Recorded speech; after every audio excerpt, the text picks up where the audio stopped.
Even when you feel low, you can still go. Even when you feel slow, you can still go. Even when there's no hope, you can still go. I never answer to no, man, I still go. Go, go, go, go, go, go, go, go, go, go, go, go, yo, go, go, go. Hustle hard, hustle every single day. I'll be making moves till I'm buried in my grave. To the system, I don't wanna be a slave. I've been doing shit my way, or the highway. And in the driveway is a nice range. Cause I grind through the climb, I invite pain. You'll never hear me, bitch, nah, I don't complain. Just gotta flip the switch and you can go and obtain anything you want, anything you need. Your mind's got the key ingredient, it's belief. They'll deceive with the negativity, but I just slide right by that energy. Even when you feel low, you can still go. Even when you feel slow, you can still go.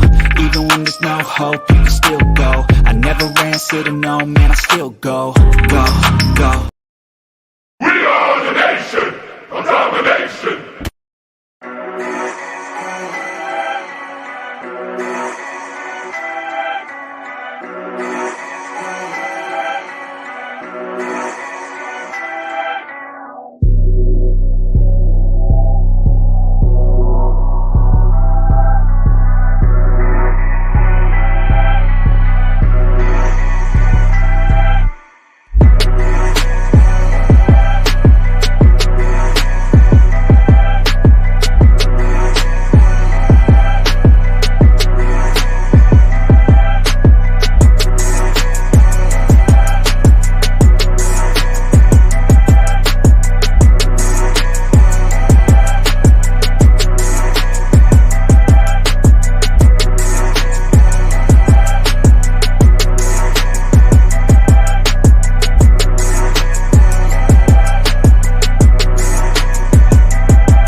What is up? What is up, Eagles Nation? And welcome to another edition of Late Night with Bird Gang 31. How was everybody doing today? And salute to all you guys. BG is back. BG is back. YouTube had me in jail for a little while. Couldn't do no streaming on the channel for this week. But guess what? I'm out and I'm back. And it is divisional round and it's playoffs. So let's see what our Birds can do. How's everybody doing tonight? This is going to be a Q&A call-in. We're going to talk some Eagles football. We're going to talk, a little bit about the playoffs as a whole, and we're just going to have some fun with it. So hit that like, subscribe to make sure, because YouTube has been tripping, make sure I am still subscribed to you. Make sure the nation is still tapped in with that notification bell. So let's get into it, guys. How you guys doing tonight? What up, Jinx Wolf? How's it going, my guy? Thanks for stopping by. So, yeah, this is going to be a call in. Steve Roth, how you doing? So you will be able to call in tonight. Chops, what's up with First in the building? How you doing? Jinx used to be that guy, but I see that you are the new First in here. So yeah, man, it's been a minute. It's been a while. I just wanted to get into you, give you guys some of my reasons why I believe this Eagles team is about to be on the road to greatness. Jalen Hurts is writing his book and is starting this week in the playoffs. He's about to be one of the greatest quarterbacks ever to play the game, and it's going to start with his first championship in his second year. You guys can mark that down. You guys can clip it. You guys can do whatever you want to do with it, because that's what's about to happen. The first round, you see that we do got the New York Giants. We do got the Giants. It's going to be Saturday night, prime time, Giants, Eagles, round 3. We beat them. We swept them this year in the division, and I believe that broom is going to get extended for one more week. So let me know how you guys are feeling about it, what concerns you guys might have, and we definitely going to get into it. I'm about to go ahead and drop this StreamYard link so everybody can get in here. We can talk some Eagles football. What's up, Green Talent? How you doing? Let's see, man. Let's see. I'm excited, man. I'm excited that our team did what I said we were going to do. Go out there, get 14 wins in the season. I'm excited that Jalen Hurts was an MVP candidate, and to me, he is still the MVP. I am excited that our team is going to this divisional round against the New York Giants. First off, I would like to give a hand clap to all of the division teams, man. First time since 2002, we got divisional round football, 4 teams left, and three of them are in the NFC East. So that is something exciting and something that's going to be awesome to see and watch and see how it unfolds here in these divisional rounds. There we go. I just dropped the link. So anybody on any platform, we are live on Facebook, Bird Game 31 channel. We are live on YouTube, Bird Game 31 channel. We are live on BGN Sports on both platforms. We are also, actually, three platforms for all three. We're also live on Twitter. So wherever you're at, there is the link. Click that link and let's talk about these playoffs, man. The Eagles going against Giants, the Cowboys going against the Niners. It is going to be something special to see this year. And I think, the road goes through Philly. So that Philly is going to be in that Super Bowl, and we're going to be representing the way we know how to represent. So I guess we start out with the quarterbacks. Which quarterback, guys? This is a Q&A, so you guys ask me questions, I ask you questions, and we're going to have some fun with it. Which quarterback do you guys believe is the best quarterback in the NFC playoffs right now? My vote goes to Jalen Hurts. He is that guy. He is a difference maker. And to me, on this list, I see he is the best quarterback in the NFC left. So, shout out to the Cowboys for doing that thing against Tampa Bay. They finally beat the GOAT, Tom Brady. They finally got that W there. I think Dak finally got a playoff win. So that's kudos for them. But the Giants also, went out there and handled their business against Minnesota. The Niners handled their business against Seattle. Everybody's handled their business, but there's only one team that they need to worry about, and that's the Philadelphia Eagles. Because moving forward, it's not going to get any easier for any one of these quarterbacks.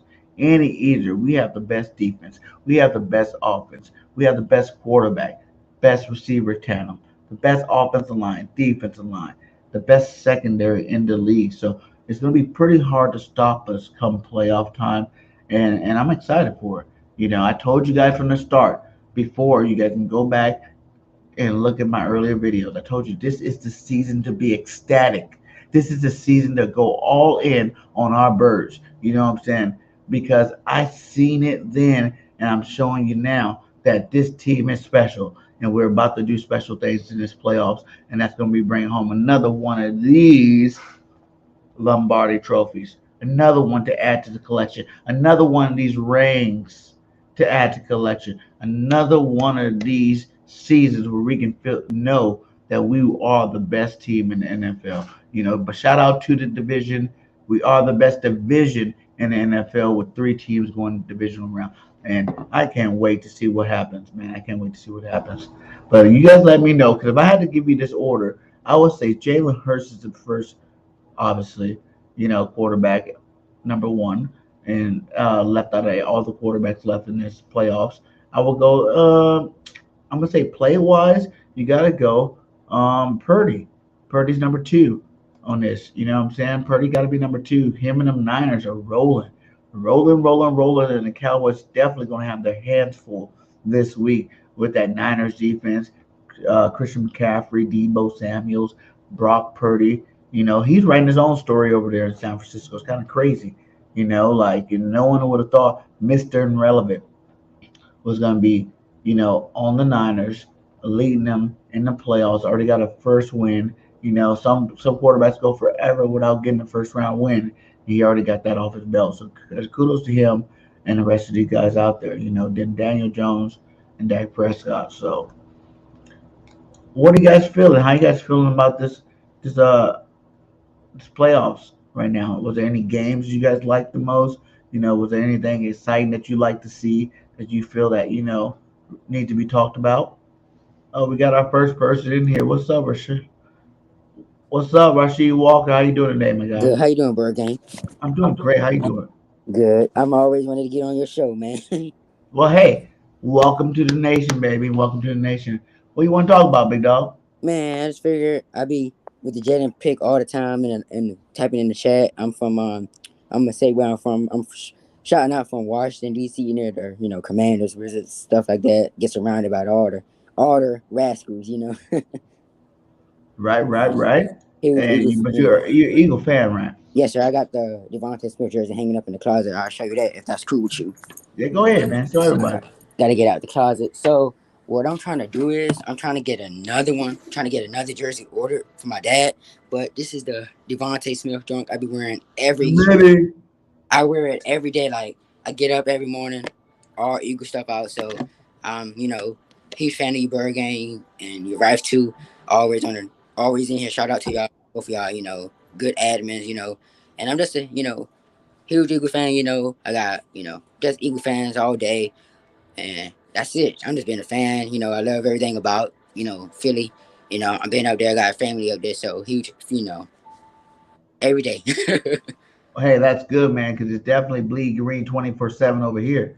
Yes, You sir. know how it is. Tell me how you feel about Jalen Hurts this season. So, Did you think that Jalen was going to be the MVP before he got hurt there? no, I did not think about it until later then because I don't know how to say it. So, like, I've been, see a lot of people got, a lot of people have their own takes about who should be MVP. Like, what I'm saying, like between Hurts or Patrick Mahomes, and I'm like. Well, I give it to Hurts. He been injured too, but he wasn't injured. He doesn't. He's not. Simone.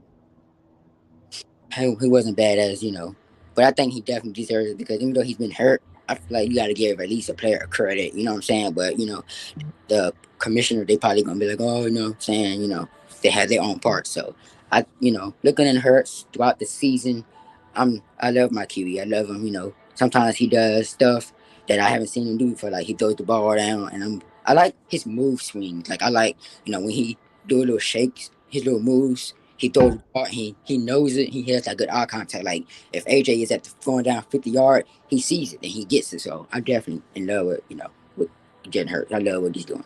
With what he has done this past season with the team. Making us. Yeah. He played in that. Who was the game? I forgot what game it was. He came back. It was the same game. I want to say he was hurting. I could tell he was really Oh, anked he up. came back to the Giants game. Okay, Giants. Okay, I thought he was real. It was one of them games he was hurt, and I could tell he was hurt because he made us win that game, and I was like, my man got. I think it was third. Don't quote me if I'm wrong, but I think it was going in the Giants. I think it was going down 30 yards. I think I'm not sure. I could be wrong, and he kind of was anged up, but I'm glad he made us get that W because I was like, you know what, we got to get this W somehow. Nice, nice. And moving forward with the playoffs, man, how do you feel about us? Playing the Giants for the third time in a row. People think that that's something hard to do, but I always say if you're a better team, you're a better team. It don't matter. So Right, how and do you feel about playing the Giants? so, good question. What I'm thinking about Giants is I think I'm really not worried. I'm worried about them, and I mean I'm not because at the end of the day, I think they got Saquon. That's the one we mainly have to stop. Basically, he gets every said when he gets yardage, he gets down the field. So we gotta kind of control him right in there. Like if he's here, we got to be right there. Like we have to have a player right directly in front of us. We don't want to get him started. And Slayton, he threw a pick in the Vikings game, so I'm really not worried about Slayton like that. Darius Slay, I want Darius Slay to wake up as well. I want him to be, I, Right. I want him to be on the money. I don't want him because the catch he made when I think it was Slayton that went in the end zone. I don't want to see that no more out of Darius. You know what I'm saying? I want to see him do good. I don't want I want to see him get the catch or get some stuff going on. But I'm definitely excited with these guys. It's coming down to this while you're here, so it's like we either let the Giants win it or we take that W or we get it. So we have to come with our A game. Like we can't mess around. You know what I'm saying? Like we got to get down the field. So like if they're giving us the ball, we got to be there. So I'm happy with this team. Like this team didn't make it this far for no reason. And like I tell people, if your team not number one, I don't know what to tell you. Right. And I definitely get surrounded by different types of fans every single day, Bird Game. Every single day.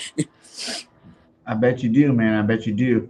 So do you feel that the Eagles will win the Super Bowl this year? I ain't gonna say yet, but I hope we can cross that line and get it close because at the end of the day, us Eagle fans should definitely be worried about this game before we worried about that time because I feel like I don't want to, You click don't it, want to jinx it. yeah, jinx it a little bit. So I feel like we get this W here, that'll give us time. We get the W, sit back. and wait for the Cowboys and what the Cowgirls, if you don't mind me calling them, whatever you want me to call them. Call them cowgirls if you want to. That's all right on this channel. And the Cowgirls. Call them So cowgirls all day. we don't. I feel like we win if we get this W, right? It ain't no get. I'm sorry, let me rephrase it. As soon as we get this W, I ain't gonna say we get because you probably look at me like you ain't no fan of the Eagles. As soon as we get this W, and we get the W, then we can decide on the hey, we got our W, and we get to sit back and relax and watch the game Sunday when the Cowgirls play the 49ers, and when they get crushed then. But we get the W, we can we'll be fine. Like I don't like some Eagle fans, they be like, oh, if we lose this game, I'm done for the season and blah blah blah. I'm not that type of kid that'd be like, oh, I'm done. I'm gonna just we didn't make it this far. So if we were to lose, I'm like, we didn't make it this far for no reason. And let the haters say what they gotta say because at the end of the day, we didn't make it this far for no reason. And the record, you know what I'm saying? Nick Sirianni, I feel like he has a plan. Coach got a plan. You always got to get coach a plan. People like, oh, your quarterback this and that. Sirianni is blah blah blah. Don't play with the coach like that. He didn't make it this far for no reason. We didn't get him out of the earth. So I'm happy with this team. And like I said, we're like this team. We didn't make it this far for nothing. Like some Eagles fans, they be like, oh, I'm done for the season. I'm not like that. Like if I got some family members that's fan. They be like, oh, what I'm saying. So I think we good. Just gotta come out with that mobility and be ready. We can't just be slacking down. So we definitely got to be prepared and ready. Because like I said, in the link is definitely gonna be rocking. So I'm looking forward to the fans pumping up. The Instagram on the Eagles page. They got stuff popping out too. They the best page on the ground right now. They got the caption that says, "I know you know you know." So if the Eagles you don't know you know, I don't know what to tell you. Right? So Right, man. I'm definitely, fan of everything, So we didn't make it this far for nothing. So, guy, I'm gonna let you speak. Got any questions, Burger King? And say something. Yeah, any questions you got? For me, man, I am that fan. I'm always going to root for this team. I'm always going to say that we are the best because we are. I don't go back years and years and years. I've watched every Eagles season for that year and what it is for that year. And for this year, we are the best team in the league. And I really think we're the deepest team in the league. Like we had some questions, we had some major injuries that happened towards the end of that season. That kind of woke us up a little bit. Let us know that we are not invincible. We can't be stopped if we don't have our key players in. I'm so happy to see most of these key players, except for I think Avante Maddox, will be back Mm-hmm. for this playoff game. So it's going to be very exciting to see. I'm gonna put Um, since I'm on the Eagle show. I'm gonna put the Eagle city on for you. Yo, hey, get that Eagles hoodie and bleed green, baby. I love it. I Yes, love sir. it. Yes, So sir. And I definitely, I'm definitely, like I said, like you said, I'm definitely, looking forward to Saturday night. Probably have me something good to eat, get ready for that game. Come on, like at 8, keeping up the Eagle stuff. And I'm definitely, like I said, I definitely like this team. And we did not make it this far for no reason. You know what I'm saying? And shout out yeah, to all the good Eagles commentators. Shout out to Bergen, Crew Cat. I don't know who any other ones. Shout out to everybody. You know what I'm saying? And our guys that make it this far for nothing. And I'm gonna let the haters talk and let them talk because at the end of the day, if your team on number one, you know what I'm saying, we good. Like I love when the haters hate. I just love it.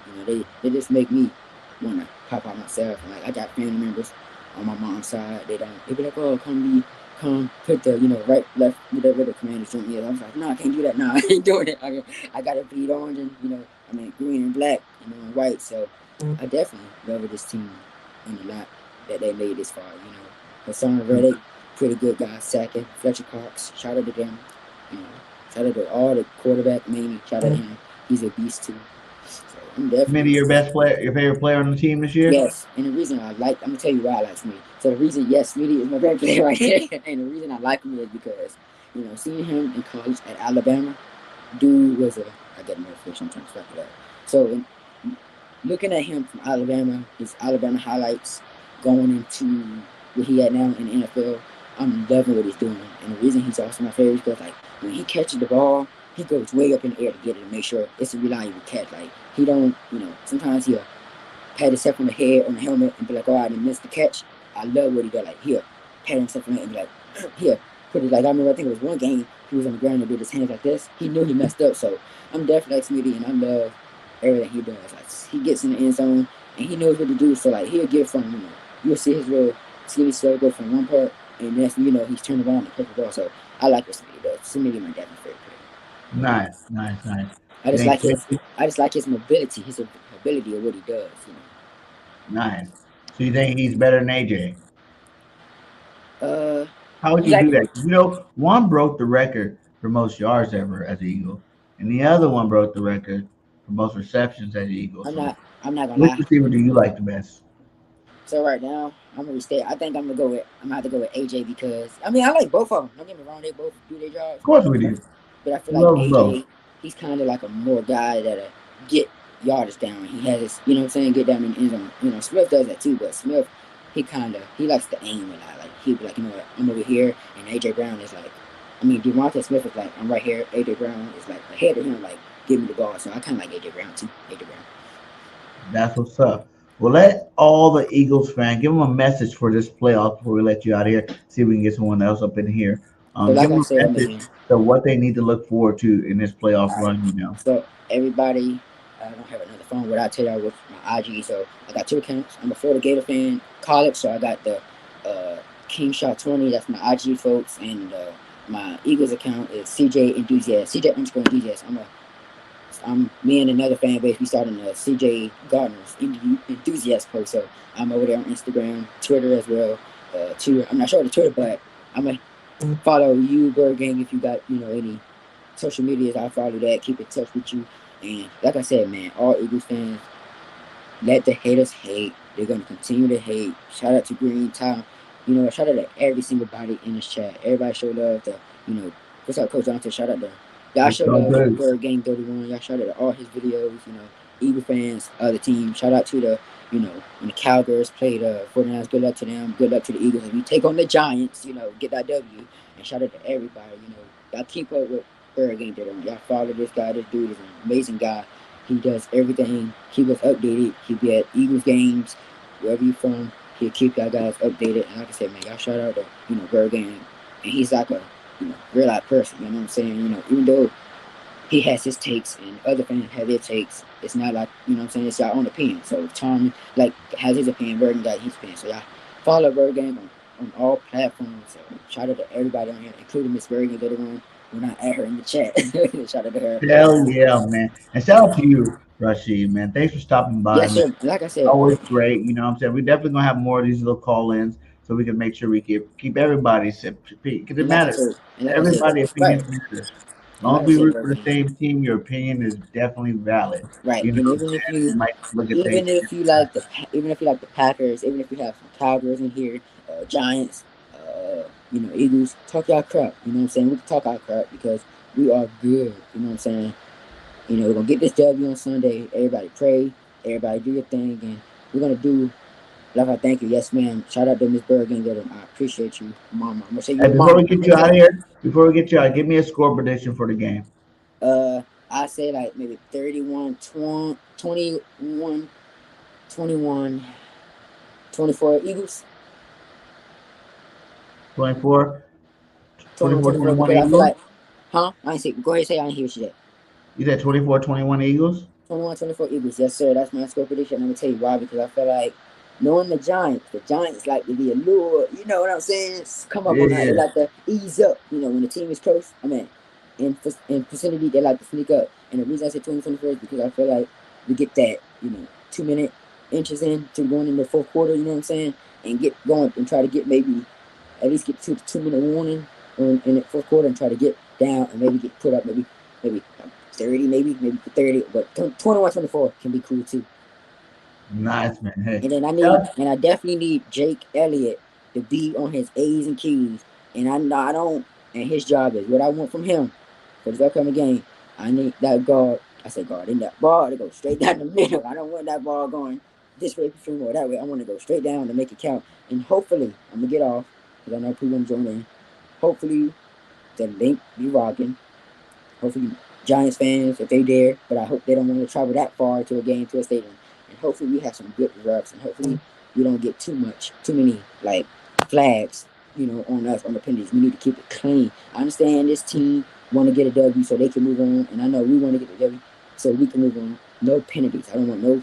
I want good refs. I don't want no bad refs. I want good call. I want the ref to be like, if say for example, if Fletch Cox pull a helmet off, I want a good contact. I want to be like, I want to be, good. Like if Fletcher get a helmet, call, I want to be like, good. I don't want nobody. I wanted a good game, and that's all I want. I don't want no. I want it to be a good game. You know what I'm saying? Good. You know what I'm saying? Because at the end of the day, when we get our W and we win, we move on and be okay. We definitely be okay. You know, like I said, good refs. I don't. You know what I'm saying? I don't like them refs that be like, they be all over the place. I don't like refs like that. So I want a good game, and we're gonna have a good time. We be good. Giants be good. You know what I'm saying? So like I said, man, shout out to Bird Gang 31. Bird Gang, you got before I get off, you got an IG by chance or Twitter for me? Yeah, it's Bergen 31 underscore P, man. Hit me up on IG. So you I'm on said Bird Gang. Facebook. I got I'll probably add Miss Bird Gang right quick and I'll probably tell her the IG. But you said Bird Gang underscore P, right? yes, sir. All right, I'm gonna follow you. Hey, like I said, before I get off, I'm gonna say shout out to Bird Gang, everybody. That's my guy. Bird Gang is my guy. And I real, if y'all can't see, I will be rocking this. I'm gonna put this nice and showing the show. I will definitely be wearing this on Saturday in the house. Nice. I love Thank it. you. Like I said, man. Thank you, Bird Gang, man. I'm gonna, let me know if we could do another show. I could definitely come on and do another. Hey, you're welcome every time, man. And look, Every just let me know if you do another show. That way, me and you could come on and we could definitely talk. And I like to, have a one-on-one, get down. You know what I'm saying? And thank you, sounds man. good. I was not looking forward to coming on here. I was like, oh, my heart was beating so fast. I was like, he ain't gonna. I love it. I love it. Thank you, Sometimes you Bird gotta Gang. go I with the appreciate heart, it. man. Yes, That's sir. what the show's for. Go with Yes. the heart, man. But shout out to you, Rashid, man. And I'll catch you next time, buddy. All right, peace. Peace. Yes, man. I love the Eagles' passion. You become young, old, wise, straight facts. He let you know how he felt about the team. I loved it. It was great. And what I'm saying? That's what it's about. It's about supporting your team no matter what. It's about having your own opinion about your team. But most of all, it's about knowing that your team is the best, man. And your team is the best. So, hey, man, the lines are open. There it is again, the StreamYard link. Let's go. Hit somebody else up, man. Let's talk some football. We don't just got to talk Eagles. We can talk playoffs in general. Teams we're worried about. If you're worried about any, because I'm not. But in other teams, it's funny to see that all these teams. You look at Dougie P. You look at Andy Reid. You look at the Eagles. Buffalo. Those are all former Eagles coaches, man. This Eagles tree has been great to see develop. And even like Lamar Jackson and boys, that's another Eagles coach over there too as well that he just lost, but he still was in the playoffs this year. So this Eagles tree is strong. We got roots, and we're really showing why this is one of the best organizations in football right now. So the links drop. Come on inside. Let's talk some more football. Until then, we're gonna talk about a couple other topics. You know what I'm saying? Like look what Jalen Hurts wrote here. You know what I'm saying? Like you know when things change or different things are thrown in front of you, you have to find a way to overcome them. And that's where my mindset is. Our quarterback, man, no matter what you say about him, he is great. He is elite. He is the man of all men, man. Like I really respect this young man, 24 years old, second year started, and broke all kind of records, and is doing big things in NFL. And I think the difference of those quarterbacks and our quarterback is this quarterback knows how to win. He's actually been on teams where the expectations were really high. Where you had to go out there and you had to win or go home and go win a championship. He's won championships in college. He's going about to win championships in the pros because he got that must-win mentality. What I'm saying? We're built different over here in Philadelphia. That's just a fact. We are built different. And I think, this is, like I said, it's going to be the beginning of the legacy of Jalen freaking Hurts. This quarterback is great. Like I said, he's still the MVP to me. And I don't see how anybody else could think otherwise because he definitely put up big numbers. But it's more than just the numbers, it's about the impact he has on this Philadelphia Eagles team. We watched two games go back to back with Jalen Hurts out, and the team looked like trash. All those great players, all them 70 sacks, all them interceptions, all the spectacular receptions from our receivers, all that looked like trash without our leader in the game. So you got to put that respect on Jalen Hurts' name. You got to put that respect on the man that he is and the leader that he is and how he brings a whole nother swag to this football team. You know what I'm saying? We got AK in the building. What's up, AK? What's good, man? How you doing, brother? I'm doing good, man. Just got out of YouTube jail, feeling good. I can podcast again for you Wait, guys. wait, wait, wait, wait, wait, wait, wait. Hold up, hold up, hold up. You were in YouTube jail? I didn't Yeah, know that. for the What did last you week. do? No, no, you looked at my channel. There was nothing new. What did you do? Never mind. Don't we say talked it, about because then you'll get jailed again. and we talked about it too. Remember, we were talking about the conspiracy shows. So for those who don't know, Oh, okay. I got you. Say YouTube no deemed more. me on a strike for Down a Rabbit Hole episode Yeah. one, and that happened like last year, March or something like that. And I was like, "What the hell are you doing, man?" But they struck me and they hit me hard. You know what I'm saying? Like, I'm demonetized, as you guys know. So you guys hit that cash app. The link is inside the chat if you want to do it, super chat or whatnot, support the channel. But yeah, they hit me up, and then it was like a week of no podcasting, and I gotta wait till like April or something before I can get monetized again. It's a bunch of BS. Wait, what? They Yeah, demonetized? yeah, Wow, dude, that's yeah, insane. yeah. I'm The sorry to whole hear that. I did not even know, bro. I'm so sorry. yeah, it's crazy. What up, EC1? It's Yo, crazy. that is insane, But dude. we talked about that though when I was doing the show. Remember when I was talking to Yeah, you about it because you had your little show going on, and I yeah, see they were doing at that time, and I was like, well, I don't care. I'm still going to speak my truth. And yeah. yeah, when they did that new update, it's right after that new update they just had on YouTube like a couple weeks ago. I got hit with it, and I was like, there ain't no warning, no nothing, just straight strike. You know, I was like, whoa. So I had to go on there, reorganize my whole list of videos, and then I also had to take off all those because I think I did 4 episodes of Down the Rabbit Hole. So, That's crazy, dude. but he told me too when Man. I did it with him, he was like, listen, they might not mess with you now, but when they mess with you, you gotta make sure that after they mess with you, you gotta erase everything because if you don't erase everything, they're gonna give you one strike and they're gonna just keep hitting you with all the strikes from all the other episodes. And sure enough, as soon as that happened, I went on there, cleared out the other shows. But it just, it's censorship. It is what it is. I'm back, and I'm gonna still keep doing it. It's not all about the money. It's about, entertaining the Eagles fans and, showing my support for my favorite football team. So I'll be No, sitting here 100, man. streaming it I'm just out. trying to figure out how I haven't been dinged. Because there ain't nothing you said that I haven't said or anything worse. You know what I'm saying? So they should have shared the wealth there. I mean, I should have been And it dinged for a probably was while. more towards like he already had like 4 channels got taken down, you know? That's So crazy, it was man. like, that was my show with him to me, Yeah. So I think it's just one of them things where they're just like, no, because like they did it. I did it. They asked me for an appeal video, and I did my appeal video. Like, what's up? Like I ain't did Mm. nothing, and they were just like, you're not telling us about all your content. And as soon as they said all your content, I was like, what are you talking about? I said I did entertainment. I said I'm an Eagles content creator. Like, what all your content is? You know what I'm saying? Like, but I Yeah. guess when I seen the strike, where I realized what they were talking about. You Don't let them get to you, man. They copyright me for having a music in my intro, man. Even though it's not even on YouTube guidelines, it's from an app. Okay, YouTube is what it is, man. But I want to YouTube talk. police got me. I'm just sorry to hear that, bro. That's all. That's And crazy. listen. I, Ridiculous. I I just tell them. I just tell them if there's a problem and it's not really a problem, why are you wasting my time? This is all I say.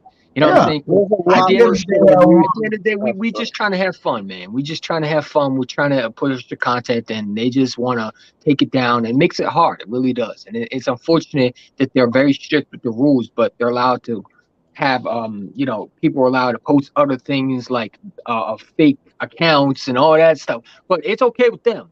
They're allowed to do that. It yeah, is what it is. You know what I'm saying? It doesn't stress me out one Crazy. bit.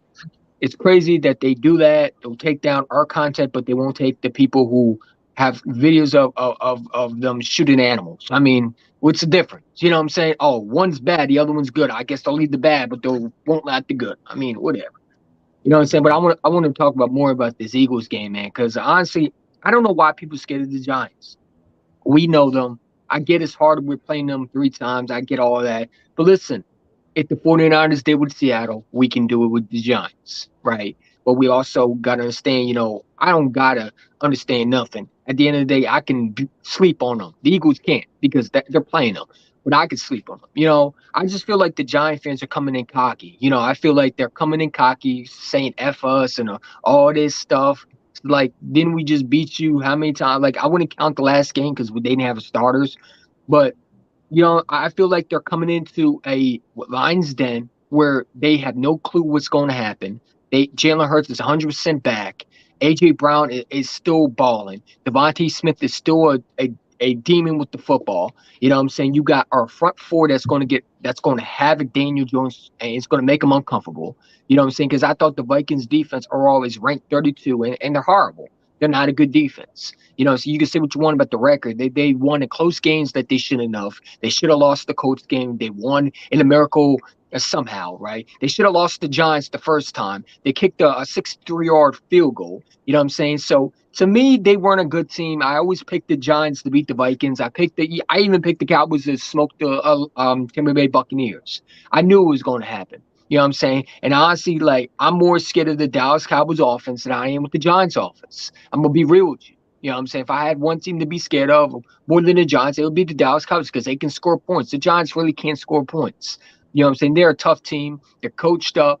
But, like, we're coached up too. We're a tough team too. We're not going to act like the Giants are the only tough team in this division. They're coming into a team that's really, really all about running the ball down your throat and throwing the ball down your throat. They don't got enough receivers like we do. We got two elite receivers that's 1,000-yarder on the season. You know what I'm saying? We got two legit, corners that are shutdowns, and I think they're going to make a statement because Darius Slay, again, I thought that was his worst game last time versus Giants. He's definitely going to make sure that don't happen again.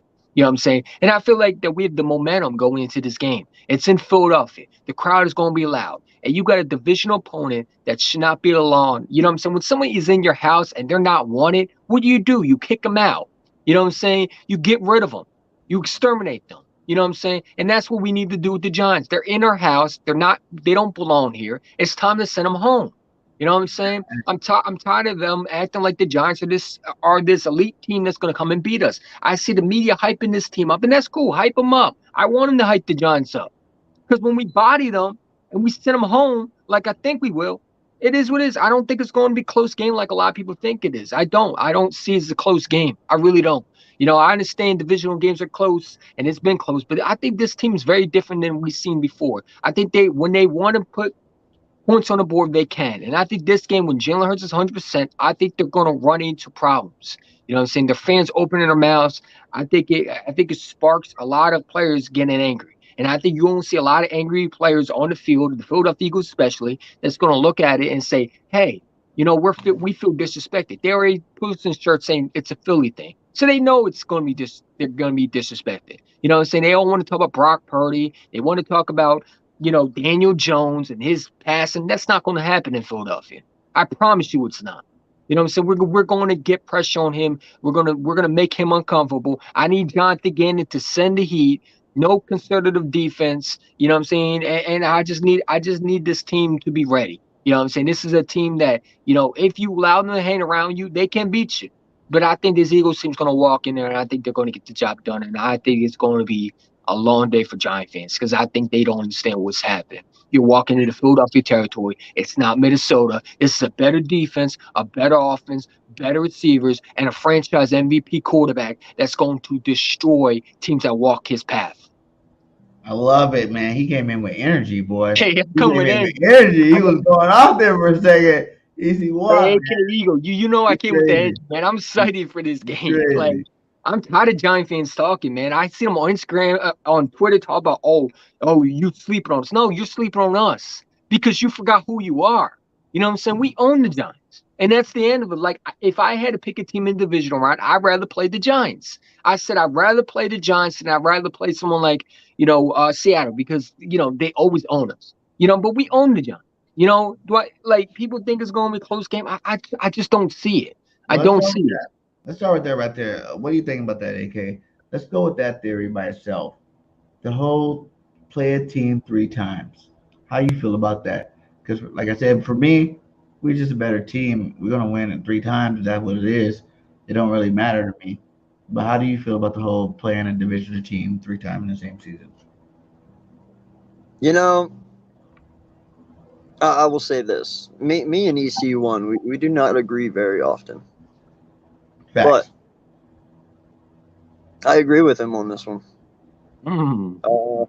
I've been saying this. I got a lot of giant content creators over on my network that you guys know of, and there's some really good ones. And I try to keep the peace as much as I can because they are Giant fans. I respect them, but fuck their team. You know, I couldn't hold back, especially after they beat Minnesota, because they listen.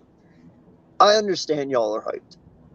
Okay, I get it. You have a reason to be, no doubt. You did way better than what anyone expected. You made the playoffs and you even beat the Vikings. That's awesome. But guess what? The bus stops there. You got it. You got your victory. You did what you set out to do, but the bus stops there. Facts. Don't ever mistake us for Minnesota. First and foremost, I called you That's guys what to they beat saw first Minnesota. of all. Yeah, like no lie. First off, I knew the Giants were going to beat Minnesota because it's fucking Kirk Cousins. He's Like the we thing, all know dude. who Kirk Cousins is. Like let's not get this twisted. First off, Jalen Hurts is not fucking Kirk Cousins. The fact Facts. that he can throw to Justin He Jefferson will on the last throw the play. ball down your throat. He will run the ball down your throat.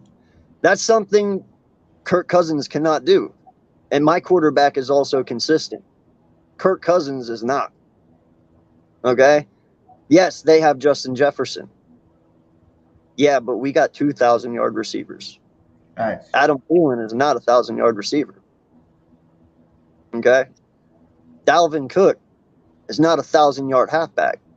Now, that's no disrespect to Cook. Cook is one hell of a halfback, Oh yeah. but he did not get 1,000 yards. Miles Sanders did. You got a defensive front that has 70 sacks, the most sacks ever. And they're coming for you. Minnesota did not have 70 sacks. Mm-mm. Minnesota did not have two top corners in the NFL. They made Daniel Jones look like Joe Montana. Minnesota does not have three top corner or top safeties.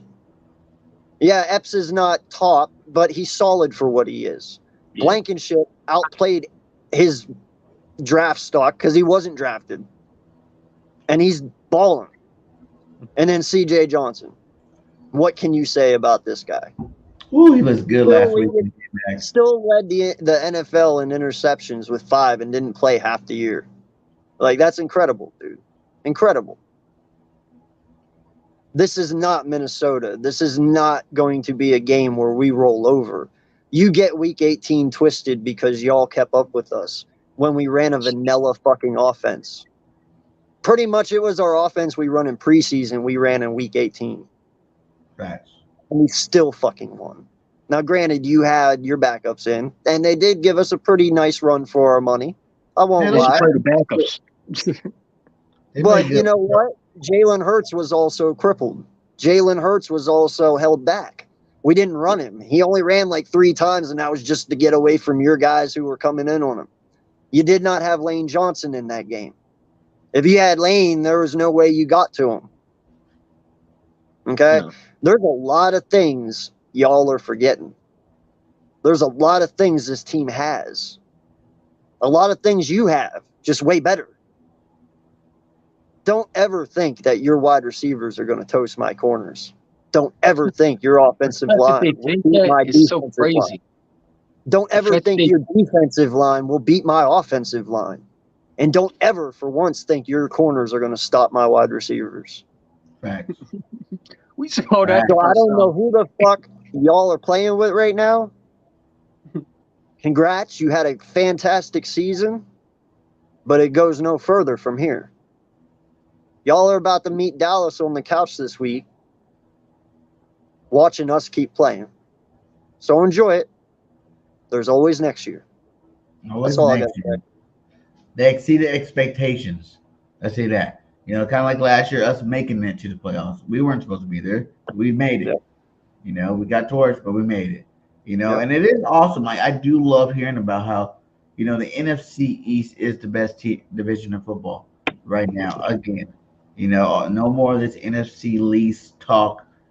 I think we're the first time in like since 2002. Three teams from the same division is inside a divisional round of football, Yep. and that's amazing. That's great. If Hmm. Washington didn't choke it out at the end of the season, maybe they could have been here too. But They choked it out because they put Carson Wentz in. yeah, they did put Carson back in the game. That was dumb. But how do you guys feel about that as a whole in general? Like just knowing that the division itself is back on top. You want me to go first, or you want to go first? I'll go Go first. for it. I think the division games are fun. I like the fact that we get to play division. Like it would really excite me if we could if Dallas somehow beats the 49ers and we play Dallas at Philadelphia. What I'm saying? To hear the Hurts and Dak all through the weekend, who's better in this, what I'm saying? And I think there's a possibility because like I said, I don't think Brock Purdy it has seen defense like Dallas. I don't think he's seen a defense like Philadelphia. You know what I'm saying? And he gets a little flustered. So there's a possibility. But I think the division games, I mean, I like it. So I like my divisions, playing against us, especially for a divisional round. We get to knock you out to get to an NFC championship, then let's so be it. You know what I'm saying? At the end of the day, like, we are the better division out of all those three. Let's not mistake it. We have the better talent, a better GM. And I crap on Howie Roseman how many times, but I gotta admit I was so wrong about him. He's put this team together. He's brought so many pieces around this team, and I'm eating my words. I wanted the guy fired, and now I don't because he's put this team together. He's done everything that we needed him to do. We needed him to go get an elite receiver for Jalen Hurts. Well, he got two. You know what I'm saying? And Quez Walker's not the greatest receiver, but he's still a solid number three. You know what I'm saying? He has problems but he's still learning. But then we got also young pieces. We got future draft picks for the future down the road. You know what I'm saying? This talent next year in this draft is going to be very stacked. Different running backs are going to be really good next year. Coming out.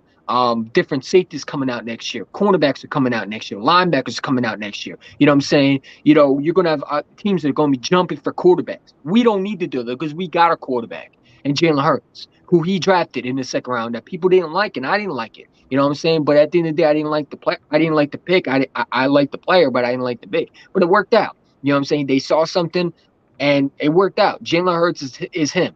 Everything about this kid is good about it. But let me get back to the topic. I like the division games because it's fun. I like playing my divisional round games. I look at the Baltimore Ravens and look at the Steelers, and I look at all these division games. I said, I wish we can play those teams, and now we get a chance. So we didn't play the Cowboys. I don't think in the NFC Championship game since what, 1989 was it the last Hmm, time we played them? a long time. Was it They Will made it that Montgomery far a scoring the long first touchdown? time. It's been a while. You know what I'm saying? And it could be a possibility because, like I said, I think Dallas could definitely make the 49ers run for their money. I think it can happen. You know what I'm saying? Because I don't think Brock Purdy has seen a defense like Dallas. And the way they just absolutely ripped apart the Buccaneers. Now, I understand Buccaneers are bad, but at the end of the day, people tell me they beat the GOAT. You know what I'm saying? Now, my feelings with Tom Brady is different. I'm going to keep it real. You know what I'm saying? I think Tom Brady it's just shot. You know what I'm saying? I don't think he would beat the regular season Tom Brady if he was 4 years ago, but it is what it is. I got to give him the credit. You know what I'm saying? But I like division games. No, And you I'm just don't. going to leave it like that. Fuck no, you don't. What are you You so don't about? have to give them credit. The fuck are you talking about? I got to give him credit, man. Hell no.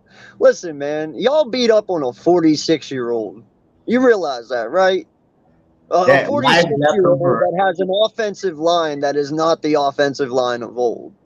Okay, their defense played like trash last night. I live streamed that game. I I watched didn't the get to watch entire it, man. thing. Was it that bad? It was fucking terrible. Their defense was fucking awful, bro. It was straight garbage. Okay, that was the worst I've ever seen the Bucks, bro. That was the worst, and they're just lucky they caught Dak on a good fucking day. Okay, but no, hell no. The Bucks looked terrible last night, dude. Their offense was stale. They couldn't do shit. And it wasn't just their defense. Tom Brady, when he threw the ball was always off. It was either too high, too low, to the left, to the right. Everything was off. Literally. and that defense couldn't stop shit. Like it was just terrible, bro. I do not give Dallas credit for that because the Bucs were terrible. They looked almost as bad as us last year in the playoff game. Weren't they below 500? Huh? Were they right at 500, below 500, something like that too? Like What? that team, not that good. The Bucks reminded me No, of. they only had 8 wins, dude, and they got the most of their wins at the end of the season. The last 3 games were wins, and now they come out looking like crap. You know, Leftwich stunk that shit up last night, dude. He called an horrible offensive game. And Todd Bowles, I don't know what the fuck that was, bro. That was terrible defense. Terrible. Like, they had all day to throw, and they had all day for the wide receivers to just stand out in the open. Like, you're not getting that with any defense. The 49ers are not letting you get away with that. You know what I mean?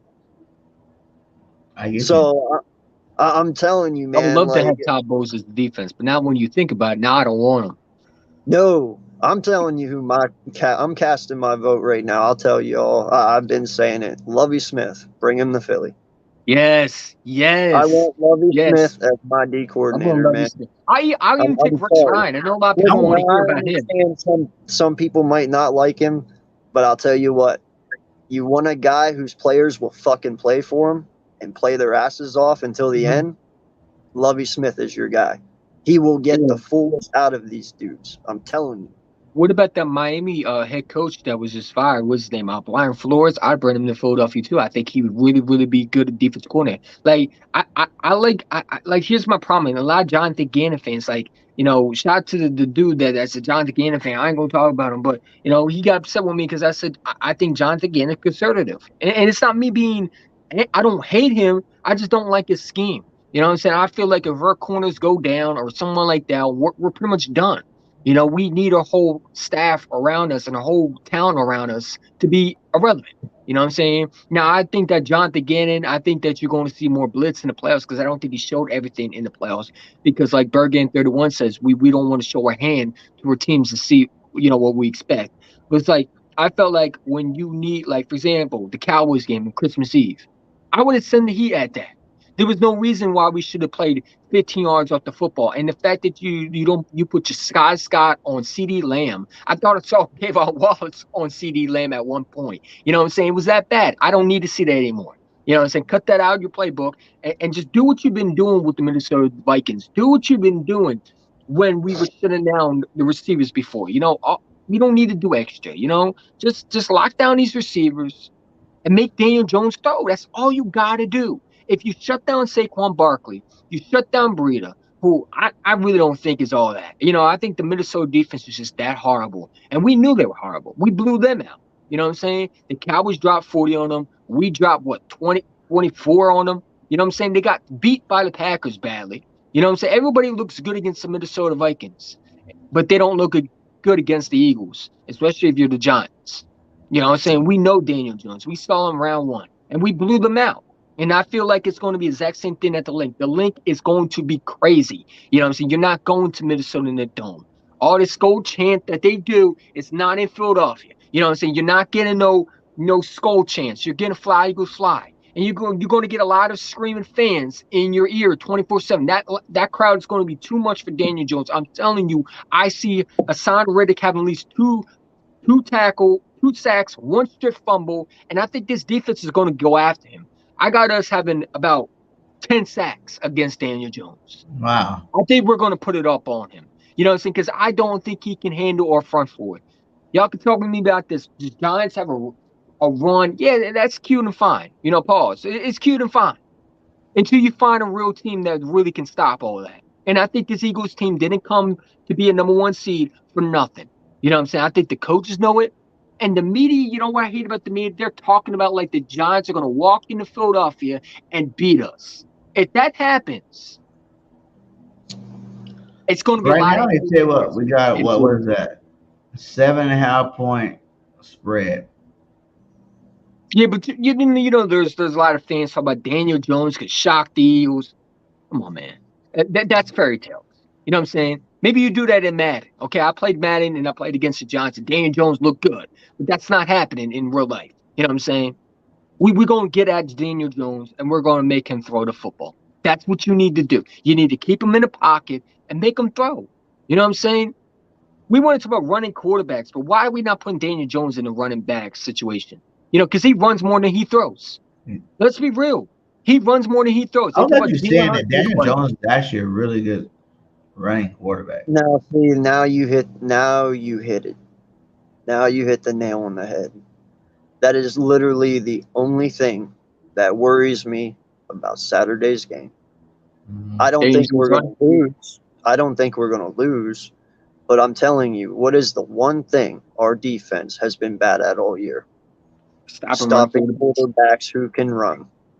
We are very shitty at letting running quarterbacks run on us.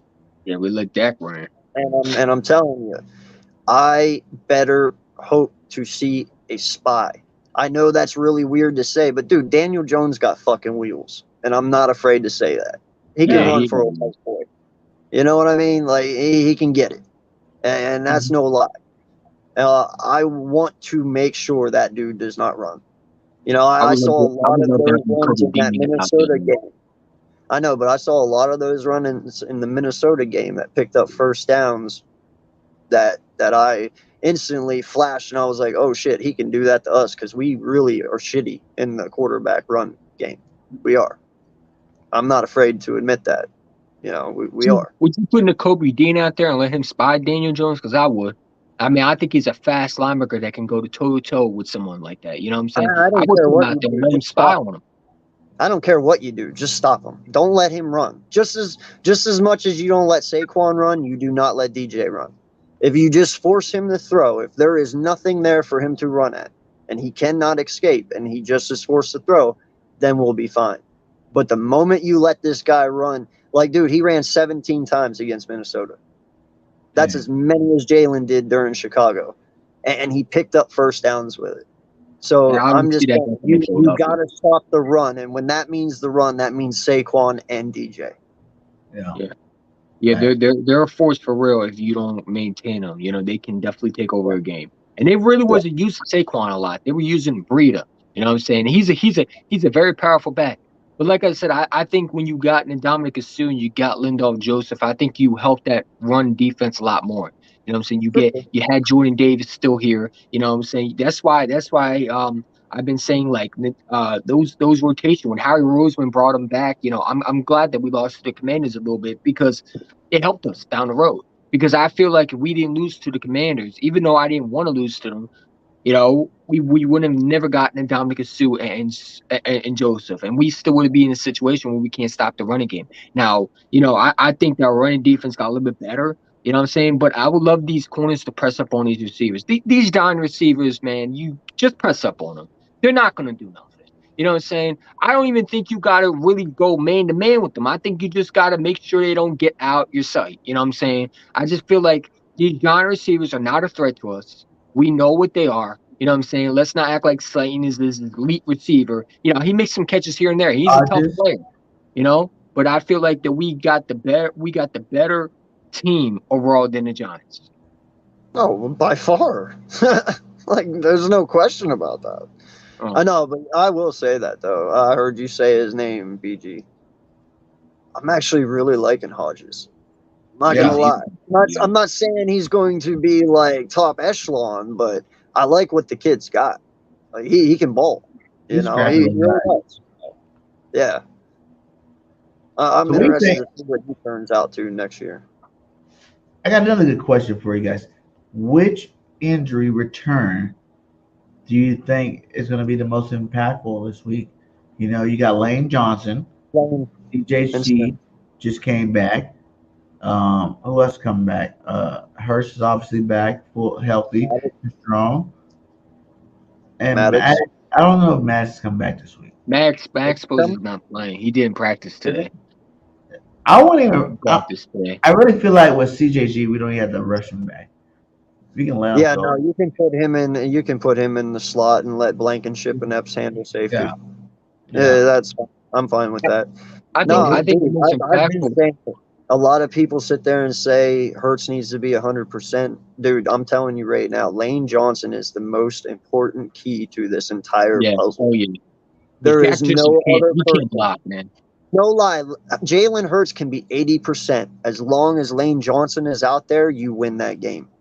If I saw. Hurts is 80% and Lane is not out there, you will not win. If Jalen's 100% and Lane is not out there, you will win. It's just going to be a lot harder. Yeah. You know what I mean? So Lane is the key, bro. Seriously. And I saw a lot of people talk about put Andre Dillard in right tackle. I'm like, first of all, Andre Dillard came a guard left tackle. I mean, to me, I think he just can't. I don't know about you, but I'm not a fan of Andre Dillard. I wouldn't trust him with my team on the line. Put in a guy that hasn't played all year at right tackle to put him out there. Jack Driscoll is a nice story, but I feel like that we need to definitely in this draft address the right tackle. You know what I'm saying? Because I think Lane Johnson. People say he has 3 more years. I think he only has at least 2 more years because he's going downhill. You know what I'm saying? This is his fifth injury he He's had. never going downhill. The guy hasn't given up a sack in 2 years. Yeah, but his injuries are piling up, and eventually his body's going to break down. So we need to think long term. We didn't know the situation with what is it, Jason Peters, and it was too late, and then we drafted a left tackle, and I think we got lucky with Mulata. You know what I'm saying? That's the end of the day. I don't trust Jack Driscoll at right tackle to when if Lane Johnson goes down, let's say he goes down next year with a season-ending injury, knock on wood. You know what I'm saying? I don't trust him because I think that you need another right tackle next year in this draft. You gotta address that because I don't feel comfortable with these right tackles. You like Andre Dillard can Driscoll? walk next year. He gone. This was Okay, won games for us, though. You know what I'm saying? Like but Driscoll he's actually not. He's played not. some good He's not. football for us. Listen, Like bro, when you Driscoll's have just not good, somebody, man. He gets I beat know, up. but listen, I can't really say he's not good, dude. What I can say is Lane Johnson is just that fucking amazing that he He makes him is. look He bad. is. I mean, he's a No, future Hall no, of no, Famer for sure. no. What I'm saying is Lane Johnson is so fucking good at right tackle, bro, that it just makes Driscoll look bad. Okay, like you have somebody who's Driscoll not is giving bad. up a sack in like 296 snap or games. Woo! No, 296 snaps, whatever it is, Yeah. 298. But Yeah. he hasn't given up a snap. And then you have a guy like Driscoll who, he might be above average, but he's going to give up a sack here and there because he's not Lane. But Lane does it so well, it just makes Driscoll look bad. But do If you that makes think? any sense. But do you think by the time Lane retires, Driscoll would be good? Like you hear people say, 2-3 years left with Lane. So say they say 2-3 years. Say he only plays 2 more years. Do you think 2 years down the road with Stoutland, Driscoll would be good enough to take over? Bro, No. After he's good enough. He's good enough now. He's only going to get better. My whole point is, though, even when Lane's gone, you're going to feel it because he's just that dominant. You know what I mean? Like, you're yeah, never going to have another Lane Johnson. You're not. Like, just you might as well get that in your head. You're going to have another great right tackle. We will eventually. But there's still not going to be Lane Johnson. You know what well, I just like mean? the left side, we thought that about the left side too. Look how many great left tackles we don't had back to back to back. You know what I'm saying? I get it. Mailata, JPP, Trey Thomas. You know what I'm saying? Like it's Well, been pretty a consistent. lot of people got mad at me, but I said it before. I think it was Say 2019. I said that we should have traded Jason Peters in that draft because I felt that we could have got the value for him before he went downhill. A lot of people didn't like that. He said, "What are you talking about, EC1? You're a dummy. You don't know what you're talking about. How would you trade a left tackle, a future?" I'm like, the dude is going downhill. You might as well get what you can for him. That way, when your right tackle comes back, you still got value. You know what I'm saying? Because we didn't know what Andre Dillard was. And I felt like that we need to let. I think Andre Dillard, part of his problem is part of it. I think he's weak mentally.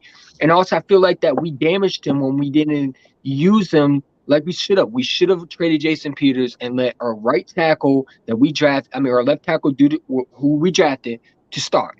And we forced Jason Peters to be out there, and it hurt his confidence. And now Mulata's starting. I don't think Andre Dillard got the chance that he deserved.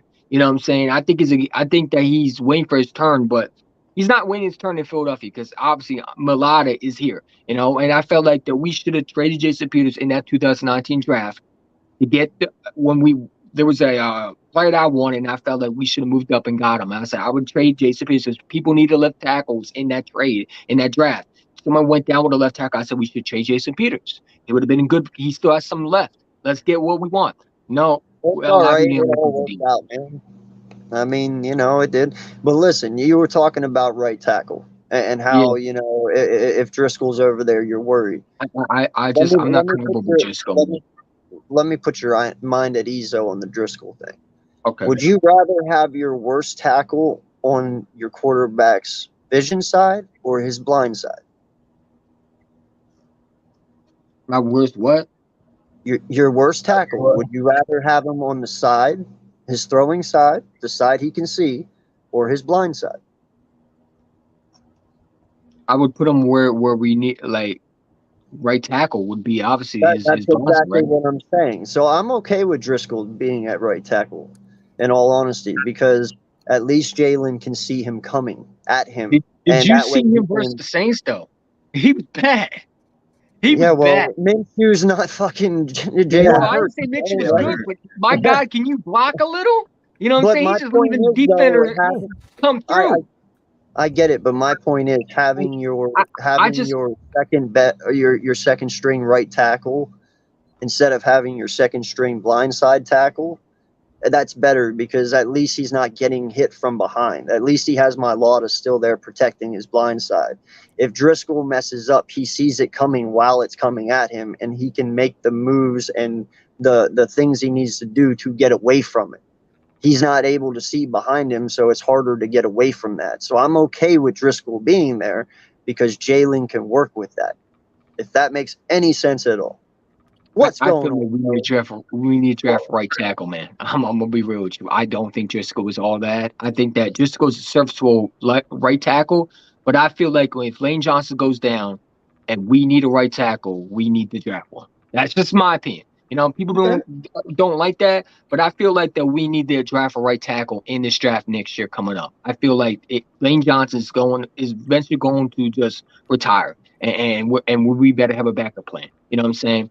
There's going to be I plenty in this understand. draft. I'm not saying draft one in the first round, but I feel like we need draft one during. And I think that Harry Roseman, Harry Roseman, people think he's going to go for safety. I'm telling you right now, the Eagles might go for right tackle next year in this draft in the second round. Don't be surprised. We did it with Dickinson. We did it with the center. Hey, just saying. I just had a slice of pizza, and now, I'm not saying it's a joke. I actually had a slice of pizza just now. Was it Pizza Hut?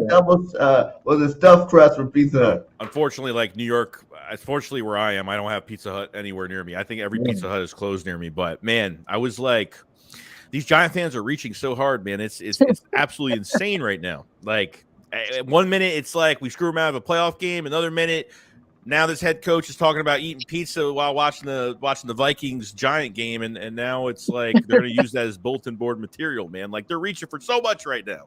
It's crazy. I'm excited, man. I'm pretty pumped up, dude. Like it's this team's getting healthy.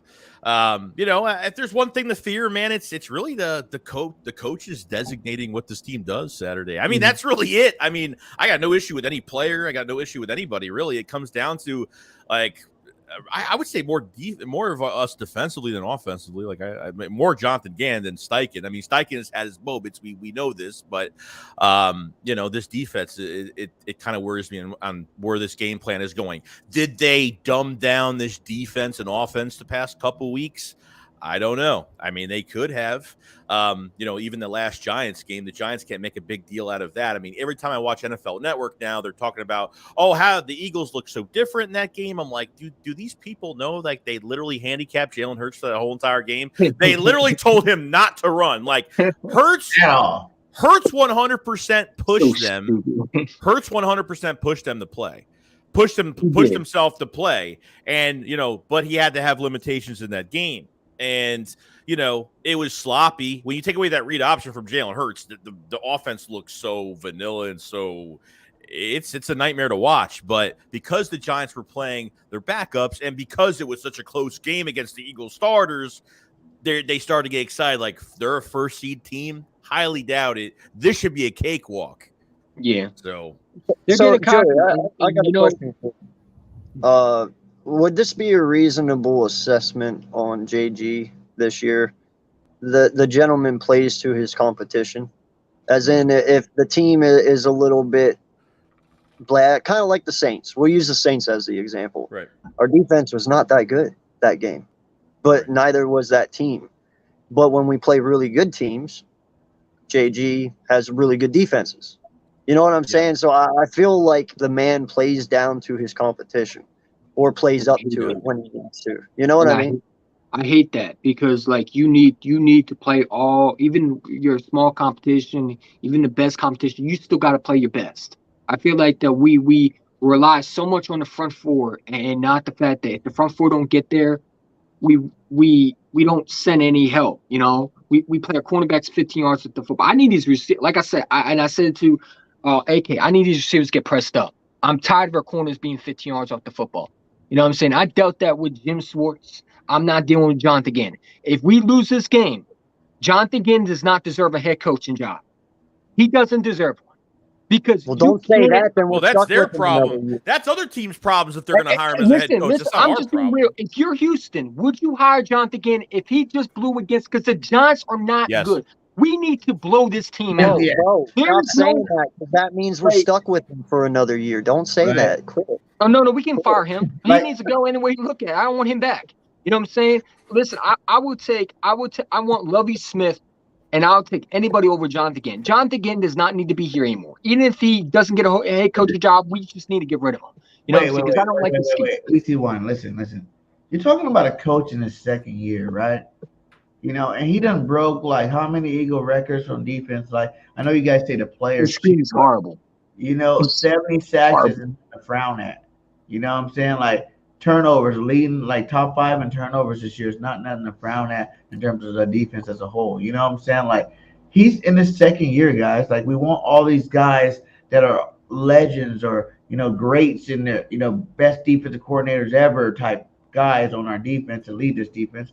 But when you got all them Pro Bowlers and all them All Pros on your defense, you should be able to run whatever defense you want.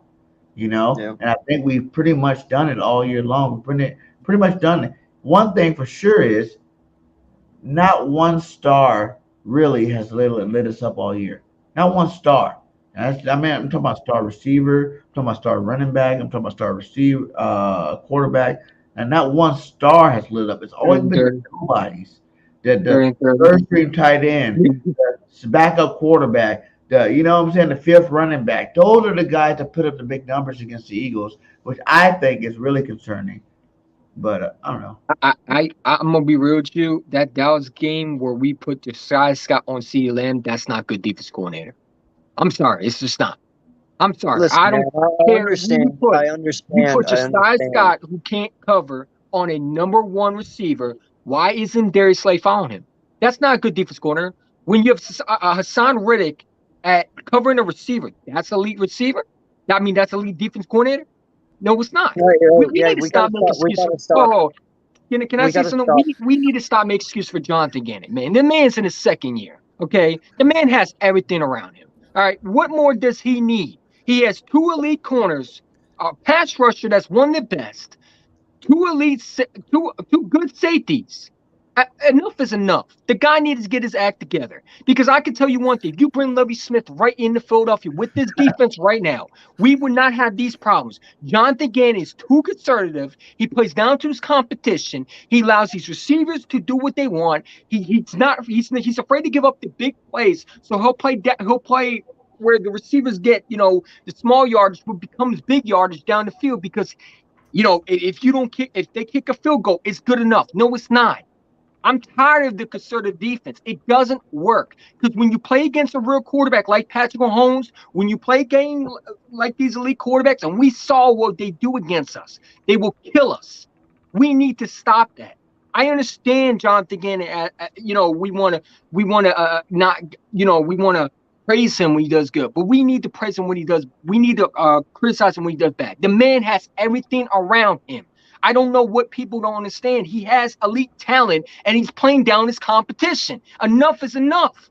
I get it. You know what I'm saying? People like Jonathan Gannon. I don't like him. I think his scheme is too soft. I think we need a defense coordinator that can come in there and press up on these receivers, because these receivers are going to realize, hey, I can pretty much run a slant on these corners, and there's nothing we can do because Jonathan Gannon is a soft defensive coordinator. I'm tired of the excuses. I hear it all day on Twitter. I hear it on Instagram. Enough is enough. The man has everything around him. Listen, How about man. that? First off, we got to stop with the whole he's a bad defensive coordinator. No, okay, listen. He is 14-3. Okay, right. That's one. But why is he 14-3? Yeah, because he's talent around him. Listen, I let you talk, bro. Chill. All right. Now listen, I'm telling you right now, to the eye, there is certain games I can look at, and I can be like, wow, our defense really played bad.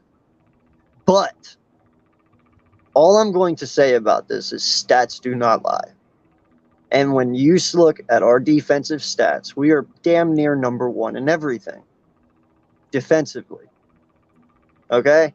Stats don't lie. You can say he's terrible all you want.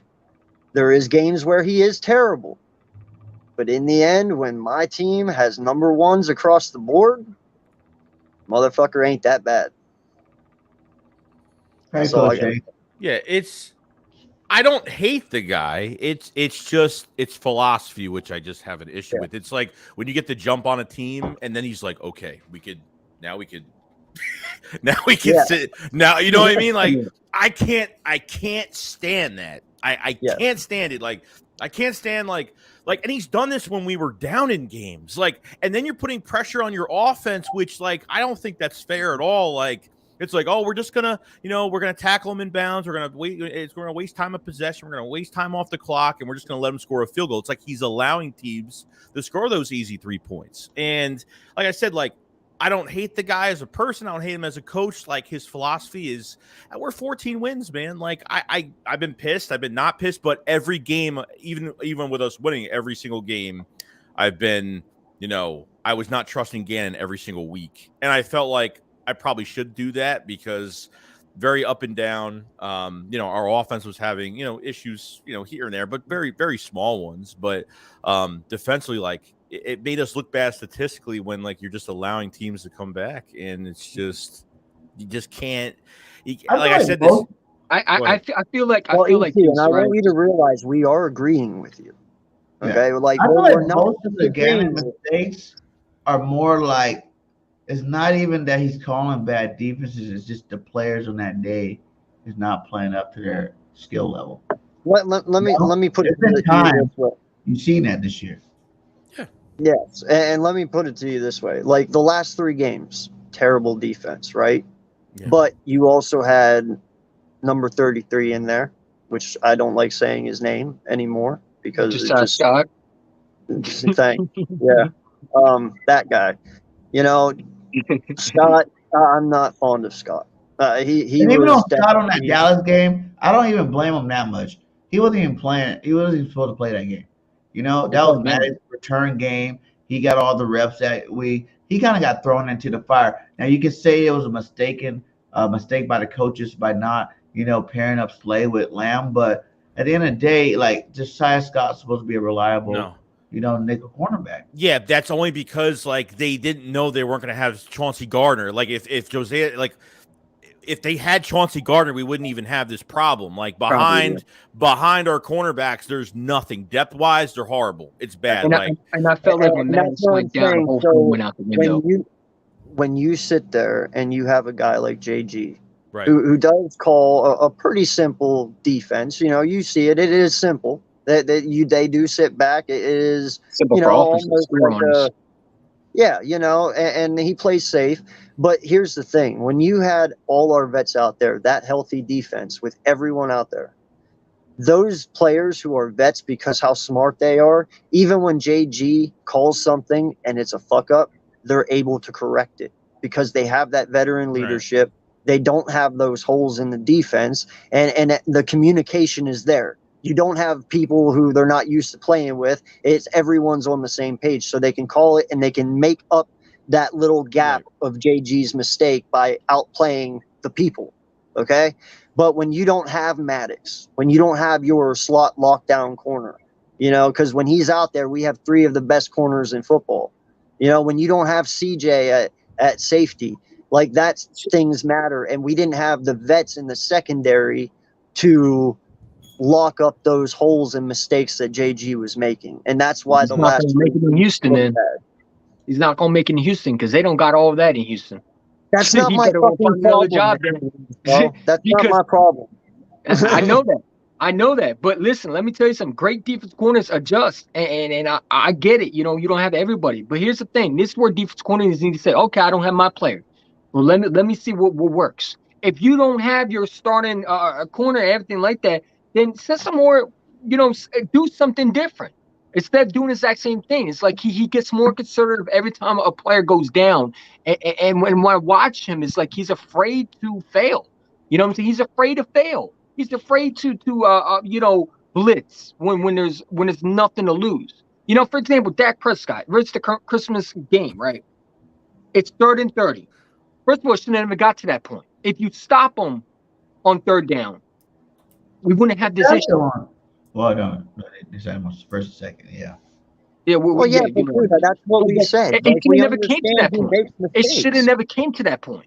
You know, it's a good defensive coordinators find ways to adjust, and Jonathan Gannon doesn't.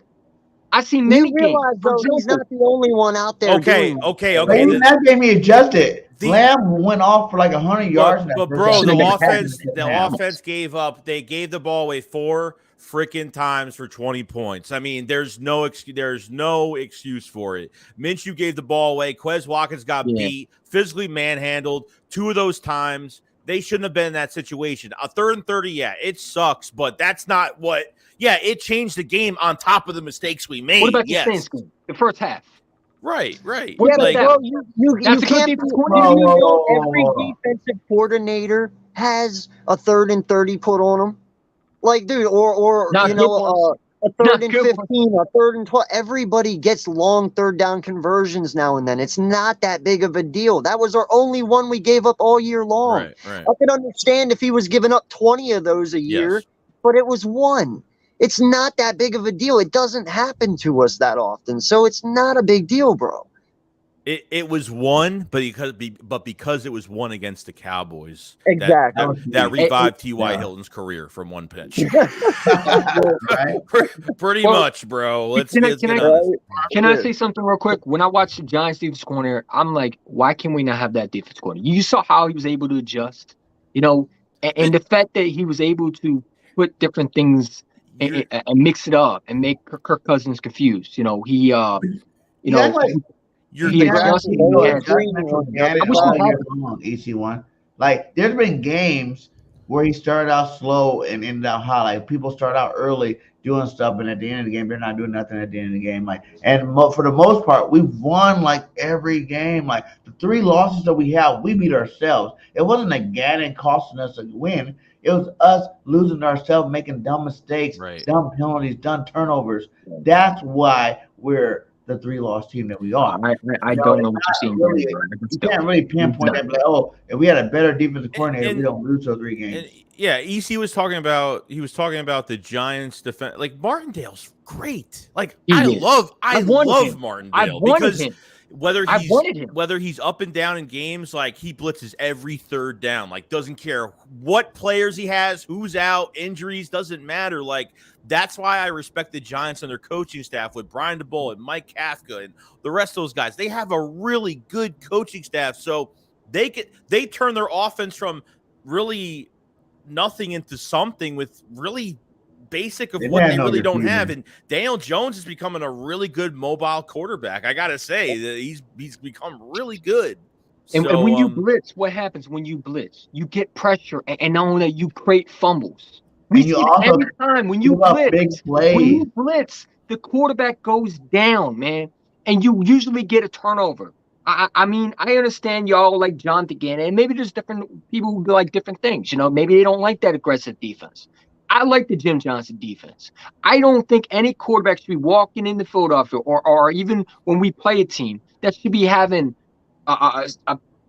yards against us. I feel like that we should be able to stop an offense, no matter who it is. And I feel like that when you or front four can't get there, you send the blitz, no matter what you have. Eagle fans, we got to Because realize that's there's only aggressive been defense. one Jim That's Johnson. what I like. I There's don't like only that Jim conservative Johnson. defense that plays that bend and break defense. I hate it.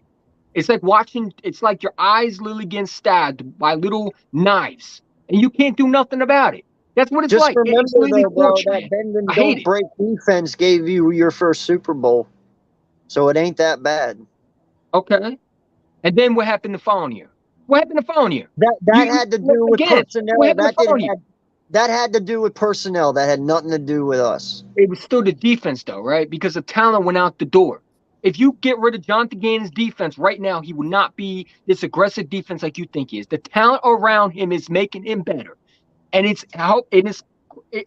covering his flaws I'm up. telling you right now, by this time next year, who knows? Like Gannon leaves, we get a new defensive coordinator, and he might be horrible. We might say, "Holy crap, we were bitching about Jonathan Gannon like all last year." And it's his second year. He's never still know. learning how to be a I DC. remember last year, JG's first year. Everyone was like, "Holy shit, I want Schwartz back." Because of how bad he was doing. But I remember everyone specifically bitching to get rid of Schwartz because everyone fucking hated him. And guess I didn't what? want Schwartz. I liked Gannon because I heard that he was going to believe in taking the football away. We were going to hear the 3, He's 4. done that. He's done. Yeah, he's done it. He's done it, times, bro. Like, what do you want him? You want 70 interceptions on the sacks? Like when what? we heard Jonathan Gannon, we saw the Indianapolis Colts defense, and we said, "This is the defense coordinator we want. The blitzing, nonstop." Like if you watched the Indianapolis Colts before Jonathan got hired, that defense was so much better. They were taking away the football. They were creating fumbles. I don't see this with this defense. And if I do, it's usually dude, bro, come on, bro, dude. What are you talking about? Hey, Now you're starting to get a little when have you seen This a is the best fumble Eagles team for a we've touchdown? seen on TV. Period. EC, Like, let me ask name you a another question. year that was better than this year. For real. You know who blitzes a lot? Who? Other than the Giants? Baltimore. 100%. Okay. Where's Baltimore? Where's Baltimore at? No, where's Baltimore at? They're gone because of the quarterback. They don't have their quarterback. That's nothing to do with the but defense. do you know what? Baltimore gives up a lot of fucking points. Do you know why? Because they blitz a lot. Do you know what the blitz does? It lets your over the top wide fucking open. For those, and if you miss that quarterback and they get through, it's done, and big plays happen because of it. So the blitz is always good. I'm not saying do it every single play, but you know, I've been missing some players in that game too. No, it's just a theory. Like what's the probability of a team taking a 13-play drive to score a touchdown over and over and over and over again throughout a whole game? Like your probability is not going to be very high. You're going to score touchdowns on all those drives going 12, 13 plays. That's just not realistic. Right.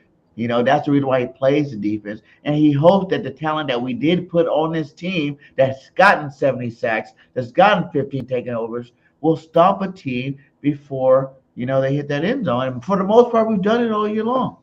Yeah.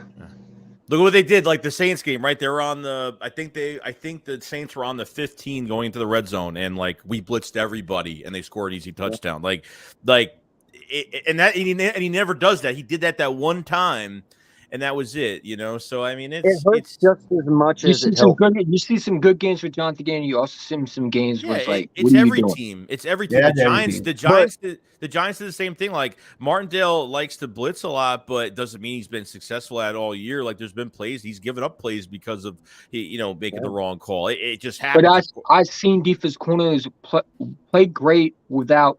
For example, right, there was one team that had less starters out, and I was like, "Why? Look how many starters he had that was gone," and he was able to beat an offense a lot. I mean, there's defense corners I've seen that have lost starters and still was able to do their job. Like I get it, we like Jonathan. But no one this year done their job better than Green. I get it. Some Jonathan Gannon. I get it, but I don't like his scheme. And I'm not going to sit there and say he's a great defense because I watch literally on my own TV. I don't see what people seeing. I see a conservative defense that's going to cost us a lot of games if he doesn't press up on these receivers. That's all I'm saying. Like, I think that we need a defense coordinator that believes in pressure, and he's too much of a conservative defense coordinator. I think he gives up these just. I just don't like him. I don't like his scheme. I just don't. But that's I fair. don't. I don't. You know, What I do you don't. guys think? What do you I guys don't know think? what to Like, how do you feel about this matchup? Number 3, Shay, since I didn't get you earlier on that one. How do you feel about the whole 3-peat thing, playing a team 3 times? Do you think that matters at all? Or Yeah, everybody? I think it's somewhat. Yeah, I think somewhat it does. Like, you know, we've seen them and they've seen us, but it's just, you know, we're probably going to see some new things. I think both sides are going to see some new things from each team. So I mean, yeah, you don't want to play a team 3 times, but I think we know the Giants pretty well, and you know, it's just how are you going to counter it? I think as the game goes on, going to the second half, I think things will change a little bit more, and I'm not making a big deal out of playing a team 3 times, but you know, people are going to say it's either going to be a close one or the Eagles need to get We're gonna blow separation them in out. this game. This Eagles need to get separation in this game early and get the jump, which I think that's what they should do. Get the jump nice and early, because I'm not being cocky about this game. I'm not going into this game saying we're going to walk over them or nothing. They should win this game, but you know, it's really up to this coaching staff to get it done. We're gonna blow them out, man. They're not coming into Lincoln. Hey, we're gonna blow them out. Not. I can't believe these Giant fans ran their mouth. You know what it just did? Remember when the Vikings did that? I mean, they did something similar. When you open your mouth, your team has to come into the link and play. You know what I'm saying? You know, I want a body. There's no reason why it should be close. Blow them out, make a statement that we're for real. You know what I'm saying? Like, I need this defense to sack the hell out of Daniel Jones. I want him on the ground. I want some dirt stains on him. I want his jersey to be covered in grime. All right, he should not have no clean jersey. All right, shut down Saquon Barkley, which I thought we did pretty good in the first. I'll give Jonathan Gannon some credit. The first game versus the Giants, he did really good. He got pressure on Daniel Jones. He made him throw the football. And you saw, you know, if you keep Daniel Jones in the pocket, he struggles because he has no receivers that can really stretch the field like we do, who we can stretch the field, you know. But I think our defense is going to get some, and I think it's going to be hard for him. You're not playing in Minnesota. Let's act like these Giant fans can talk about the win. That's great and fine. You're coming into Lincoln in a hostile environment. I think we're going to beat them, and I think we're going to beat them badly. Well, I mean, people talk about, oh, you can't beat a team 3 times. The 49ers did it. The 49ers did it. Yeah. You know, and I feel like good teams beat their divisional rivals and they make a statement. You want to make a statement? Blow that team out the door. Let them know we're for real. That you're going to come in the link, you better have your A game. You make one move, we're blowing you out. And that's how I feel. You know, I'm tired of them talking about Daniel Jones as this great quarterback. He played against the Minnesota defense is horrible. Come on, give me a break. You know what I'm saying? The Minnesota Vikings defense has given up so many yardage to different teams. You know, they played that bend and break defense. And you know, it is what it is. But I feel like we have a better defense up front. I think we have a better secondary than them. I feel like they're not going to have the same success that they had in Minnesota. You know, but we can't take them lightly for sure. We got to shut down the running game. We got to do what we have to do. But I think we're gonna win big. I think Jalen Hurts is going to want something to prove. You know what I'm saying? You know, they're wearing the I don't know if you saw it, but they're wearing it's a Philly thing. So, you know, something happened because they're wearing shirts now. You know what I'm saying? Now, is that a good thing or a bad thing? Because we saw Nick Sanders wearing shirts last year and it didn't work right. But I feel like the shirts mean something. So, you know, hopefully they put on a show, because if you have a close game if we are in a close shooting match with the Giants, I feel like it shouldn't happen. We need to blow this team out. The Giants let's be real. The Giants should not be. We need to get rid of the Giants, because I don't smoke a tender with them. They're in our path, trying to take us from getting what we want, and it's a Super Bowl. If I want to know the Super Bowl, I want to make a statement. Good teams go out there, they blow their opponents out. You need to blow that team out. You know what I'm saying? I think that we own the Giants, but at the end of the time, I want to beat this team badly. I'm tired of the fans. I'm tired of their little Daniel Jones gonna beat you. Okay, you're not playing in Minnesota, like I said. You're playing in the link. Good luck. You know what I'm saying? We don't need luck. You need luck. You know what I'm saying? Because all that heart is good and fine, but the talented team always wins. You know what I'm saying? The talented team that's good coaching wins. And I think that we got good coaching. I think McSown is a really good coach. I feel like he's going to put his team in the best position. And I think Jonathan Gannon, I think this game he's going to show why he should be head coach. I ain't going to lie. I think we're going to see a lot of different packages. We like, where the hell was this in the regular season? I feel like we're going to see that. Yo, You know, I think we're going to see that. Bird Gang, what do you think? You think this shoulder injury is they're just hiding it, or do you That was think the like next it's question I was bogus? gonna ask you guys. For real. I was just going there. Man, I'm gonna be honest, like y'all know, I thought they should have played Hurts that Cowboys game. Right. Ended everything. He could have possibly even been MVP still if he went out against a good team and showed up and showed out. We get that win, we go to the playoffs. Those other two games wouldn't even matter. And the voters would have knew that those games wouldn't have mattered. But the way they did it, they sat him that game, they sat him the next game. I think Hurst is fine. If you looked at the end of the Chicago game, he was throwing. Well, he threw an extra 125 yards, and then even the last game, it's like it's gonna be like 4 weeks since the injury now, and I really believe that it's just smoke. It's smoke. I thought that he could play in Dallas Cowboys game too. Oh, Hurst was so hurt and so bad at the Yeah. end of that game, man. And at the end of the day, I'm not saying he wasn't hurt. I'm not saying he didn't hurt. All I'm saying is 3 games. There's 3 games left in the season.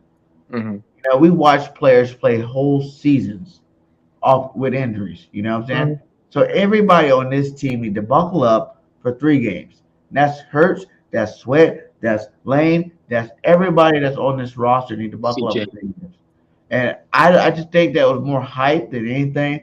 Like you seen Jalen Hurts go out there and talk about, that he's played hurt before. It's not the first time he's ever played hurt. And like, is there injury? Possibly so. But is it something big enough to stop him from being great? No. I think he gets annoyed by people asking him about his shoulder. I really think he's getting annoyed with that. I think it's bogus this week. I think all of it's bogus. I really do. Just because even AJ Brown was asked a question and he started laughing. I think there's just I don't think it's as serious as everyone intended it to be. Just like the Lane Johnson injury, where it wasn't abdominal, it was his groin, and obviously it's much better for him, as he said that dealing with those 2 ankle injuries in those 2 years was probably the worst because he's putting pressure on it nonstop. But not on the injury report anymore. Full go, and I think behind the scenes this team is getting really prepared, man. They are locked in. No what up, BLSG? What you guys say about all this? You ain't said nothing yet. I know I've been quiet the whole stream, but anyway, it's Hate Giants week now. The rest time's over. We're done with the rest time. It's time to get to work. It's time to hopefully beat down the Giants. Fingers crossed we will be doing that. And, we're getting players back this week. Jalen Hurts, him coming back is great. Josh Sweat officially coming back is great. We should have Lane Johnson back, even though he was limited in practice the first day. But, we'll see what we can get back based on the rest of the way. But overall, if we can find a way to pretty much figure out the way that we have played in pretty much all the wins, in any close losses, and especially in particular have our defense be able to figure this out and continue to pressure Daniel Jones. I mean, we know this team. We played this team 2 times before, and I know that Jalen Hurts wasn't 100% the second time, but the first time we played them, what happened? 48-22. We beat the Giants by 26 points. We know how to beat the Giants. And can we do it again? There's a pretty good chance it's going to happen. Let me finish this real quick. Let me finish. There's a pretty good chance we can come out here, we can beat the Giants. But this is playoff mode. This is not the regular season anymore.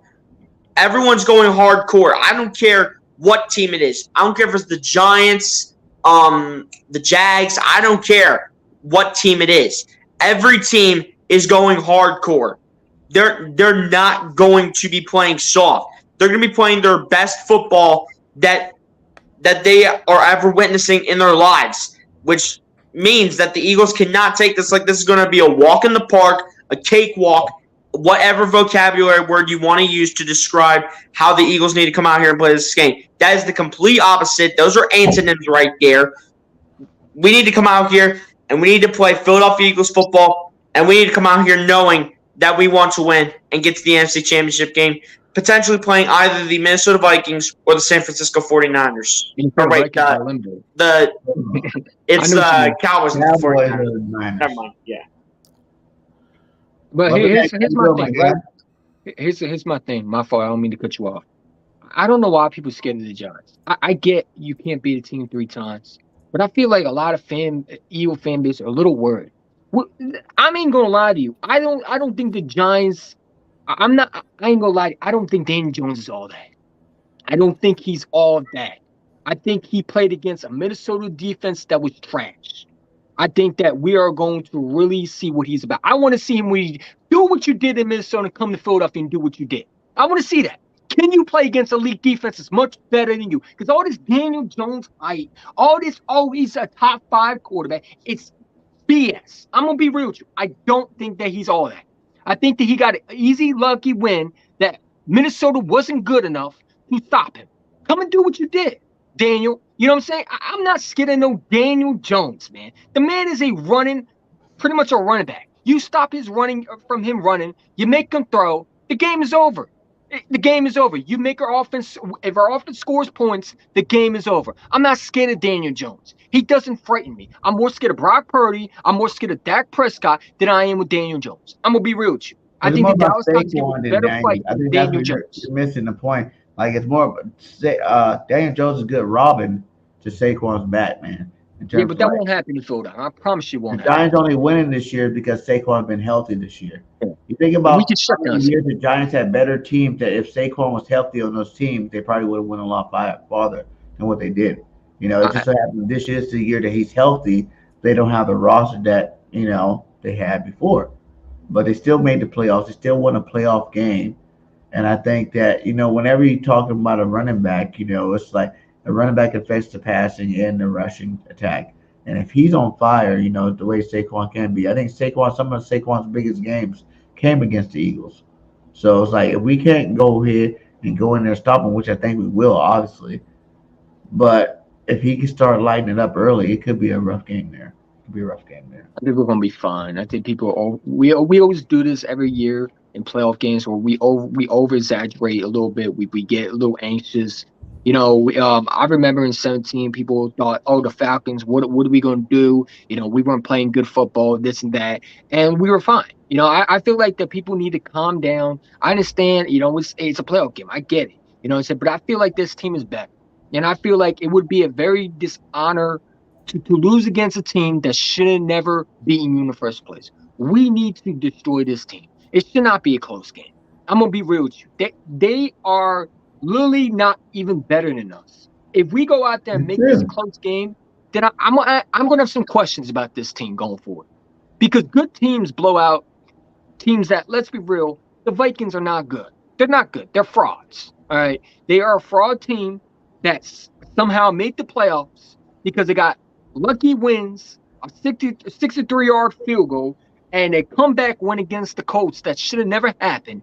And they played a Giants team that beat them at their own strength, but they struggle against tight ends. I think Dallas Scott is going to have a big game because they struggle against T.J. Hawkinson. I mean, they struggled against tight ends. You know, so now I think our receivers are going to do what we want to their corner. Their corners are garbage. They're not a good secondary. They give up a lot of points on the air. You know what I'm saying? They also get up a lot to the running game. They're going to have a hard time stopping our offense. I don't think you're playing against a team that's going to allow the Giants to do what they want. I think the Eagles know this is a real game, and I think they're going to go out there, and I think they're going to do what they want to do to them. We know the Giants. We're not going to sit there and act like Minnesota is a great team that they beat. The Minnesota is horrible, and I'm tired of people saying Minnesota. That was a state. Oh, it was a Minnesota. I mean, what did they talk about? The Giants beat Minnesota. That was a what are they saying? They're saying in the title. What it was. The Minnesota, that was a huge win or something. No, it wasn't. The Minnesota's trash. Okay, we blew them out. The Cowboys blew them out, and the Giants struggled against Minnesota both times. So I know that they're not all that. And let's be real. I'm gonna call it like that. The Giants are fraudulent too. I think that they ran into a bad team and they beat a bad team. Well, come and show us now, because we're a real team. And we're going to beat the brakes off them. I'm not scared of Daniel Jones. Daniel Jones needs to be put on ground. Yo, Bird Gang, what's the word, bro? What's good, my guy? So, man. Hey, loving the channel, man. You doing your thing, bro. Hey, thanks, man. Thanks for stopping by. Appreciate the content, man. No problem. I, How you I just feeling? gotta ask you. I just gotta ask you, man. We defending Gannon. What's going on? Oh my God, we Hey, defending hey, you Gannon, know how it bro. is, though. You know how it is. Everybody came down on Howie, right? And you see Howie that came out of the fire. I'm just saying, Gannon's only in his second year as a defensive coordinator. You know Yeah, what I'm saying? Like, and we don't most sacks ever by the team. Takeaways, you know, we got 4 players with sacks. She's like, he's obviously doing something. We've only lost 3 football games that we beat ourselves in.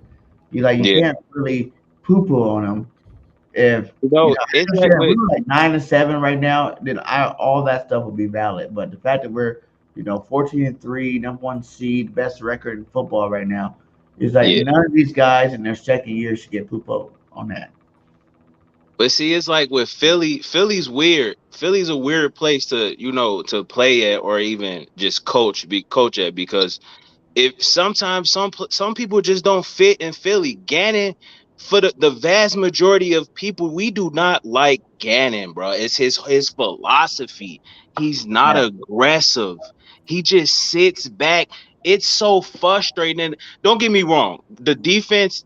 I would say the defense is a huge reason why we are where we at. Because Yeah. the defense has been doing great. And it feels so good to have a solid defense, a top 5 defense. It's amazing. The 70 plus sacks, That's Yeah. that's good. unheard of. That's crazy. But again, it's just, man, he just sits back. He doesn't look, like I said, bro. If the man would literally man press, just press on the outside, send 5. 15% of the time, 10%. Like, bro, it hurts to see. And especially when the offense isn't playing well. Let's say the offense turns the ball over like 3 or 4 The times, coach which game. they've done, and 2 of our losses. Let's say that happens. Then what? What's Gannon's going? What is he gonna do? We're gonna be in trouble. He has to be able to pick up the slack if our offense have an off day. And if we're in that situation, we're going to be in trouble. Like, That's all.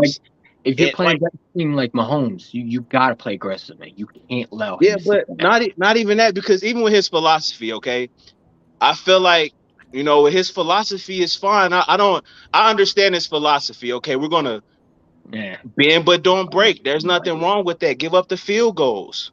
I'm cool with that. I'm fine with the bend but don't break. But again, the thing is, once the offense is have in a rut, like we're gonna need even with the turnovers, like we're getting turnovers, the turnover ratio. I mean, dog, it's great on paper. It's great on paper, but the eye test, it just doesn't feel right, bro. The stats Yeah. and everything is amazing. It's like, dog, it just don't feel right for me, man. How many It of those really games were don't, sitting there bro. at the end of the game where like defense, we need you to pull out a stop, and it happened. You know what I'm saying? That's good coaching. That's not just like players out there. Yeah, That near was the goal line, good coaching. after they pick up multiple first downs. Remember many times we were in third down, third and short, and we can't stop some teams, and they convert. And then we say, okay, can we stop them again? Like, I'm not saying John DeGannon is a bad. I don't hate him. I just don't like his scheme. I feel like our scheme in Philadelphia, we dedicate on blitzing and pressure. You look at Jim Johnson. Even though I wasn't alive, but Buddy Ryan was a very good defense coordinator. He believed in putting quarterbacks on their behind and never allowed the offense to dictate you. I feel like you need a right mindset to play in Philadelphia. And I think John Gannon is a How great many man. championships I came out don't of know him that? well, but I think Think defensive about it coordinators though. in Philadelphia are need to be a certain way. You got to be a certain defense coordinator to fit Philadelphia. Philadelphia is dedicated on, we don't care what quarterback you have. We are going to make sure you struggle against our team, and we are going to put pressure on you. And it don't matter how many times you try to throw on us, we're going to still be aggressive. I'd rather die by the blitz than die by All short right, a short I had a post. question. I had a question for you guys. So would you bring Gannon back if, let's say, he didn't have an offer or it falls through or whatever? Would you be cool with him coming back? Yeah. No. I would Lovie Smith. We agree. Let's see what No. you got. No, I don't want got him. a Giants fan in here. Oh God. Let's see what you got. What up, RL Giants fan? Come in. It's all welcome to everybody. What you got to say about this game? This week's game. What I think about Saturday's game? Yeah.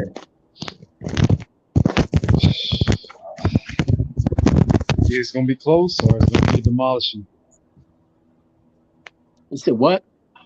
Either it's gonna be close or someone's gonna get demolished. It shouldn't be close. We should have our way with them, but coaching, that would be the deciding factor. And I feel like the Giants, they have solid coaching, so I think it'll be close early, but hopefully we can pull away. But the coaching is the X factor, unfortunately, and they got solid coaches, man. It's true. So how do you feel about your season as a whole? Did you think the Giants would be here in the second round? Hello? Is he not there? Nobody did, BG. No one did. And they're there. Yeah. But how do you feel about that, Weapon S? First time ever in the division. You got 3 players in the divisional round. I mean, since 2002. Three teams. Yeah.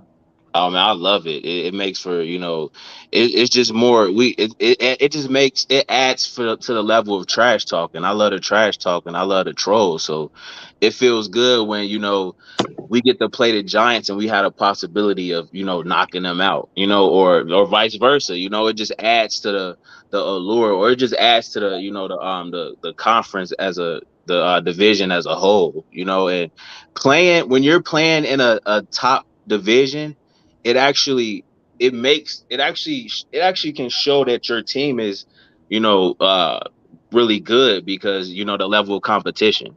So it kind of put a spotlight on the entire division as a whole. So it's always great when the division is doing good. I love it. Honestly. It's amazing to see. It's crazy though. This never happened, right?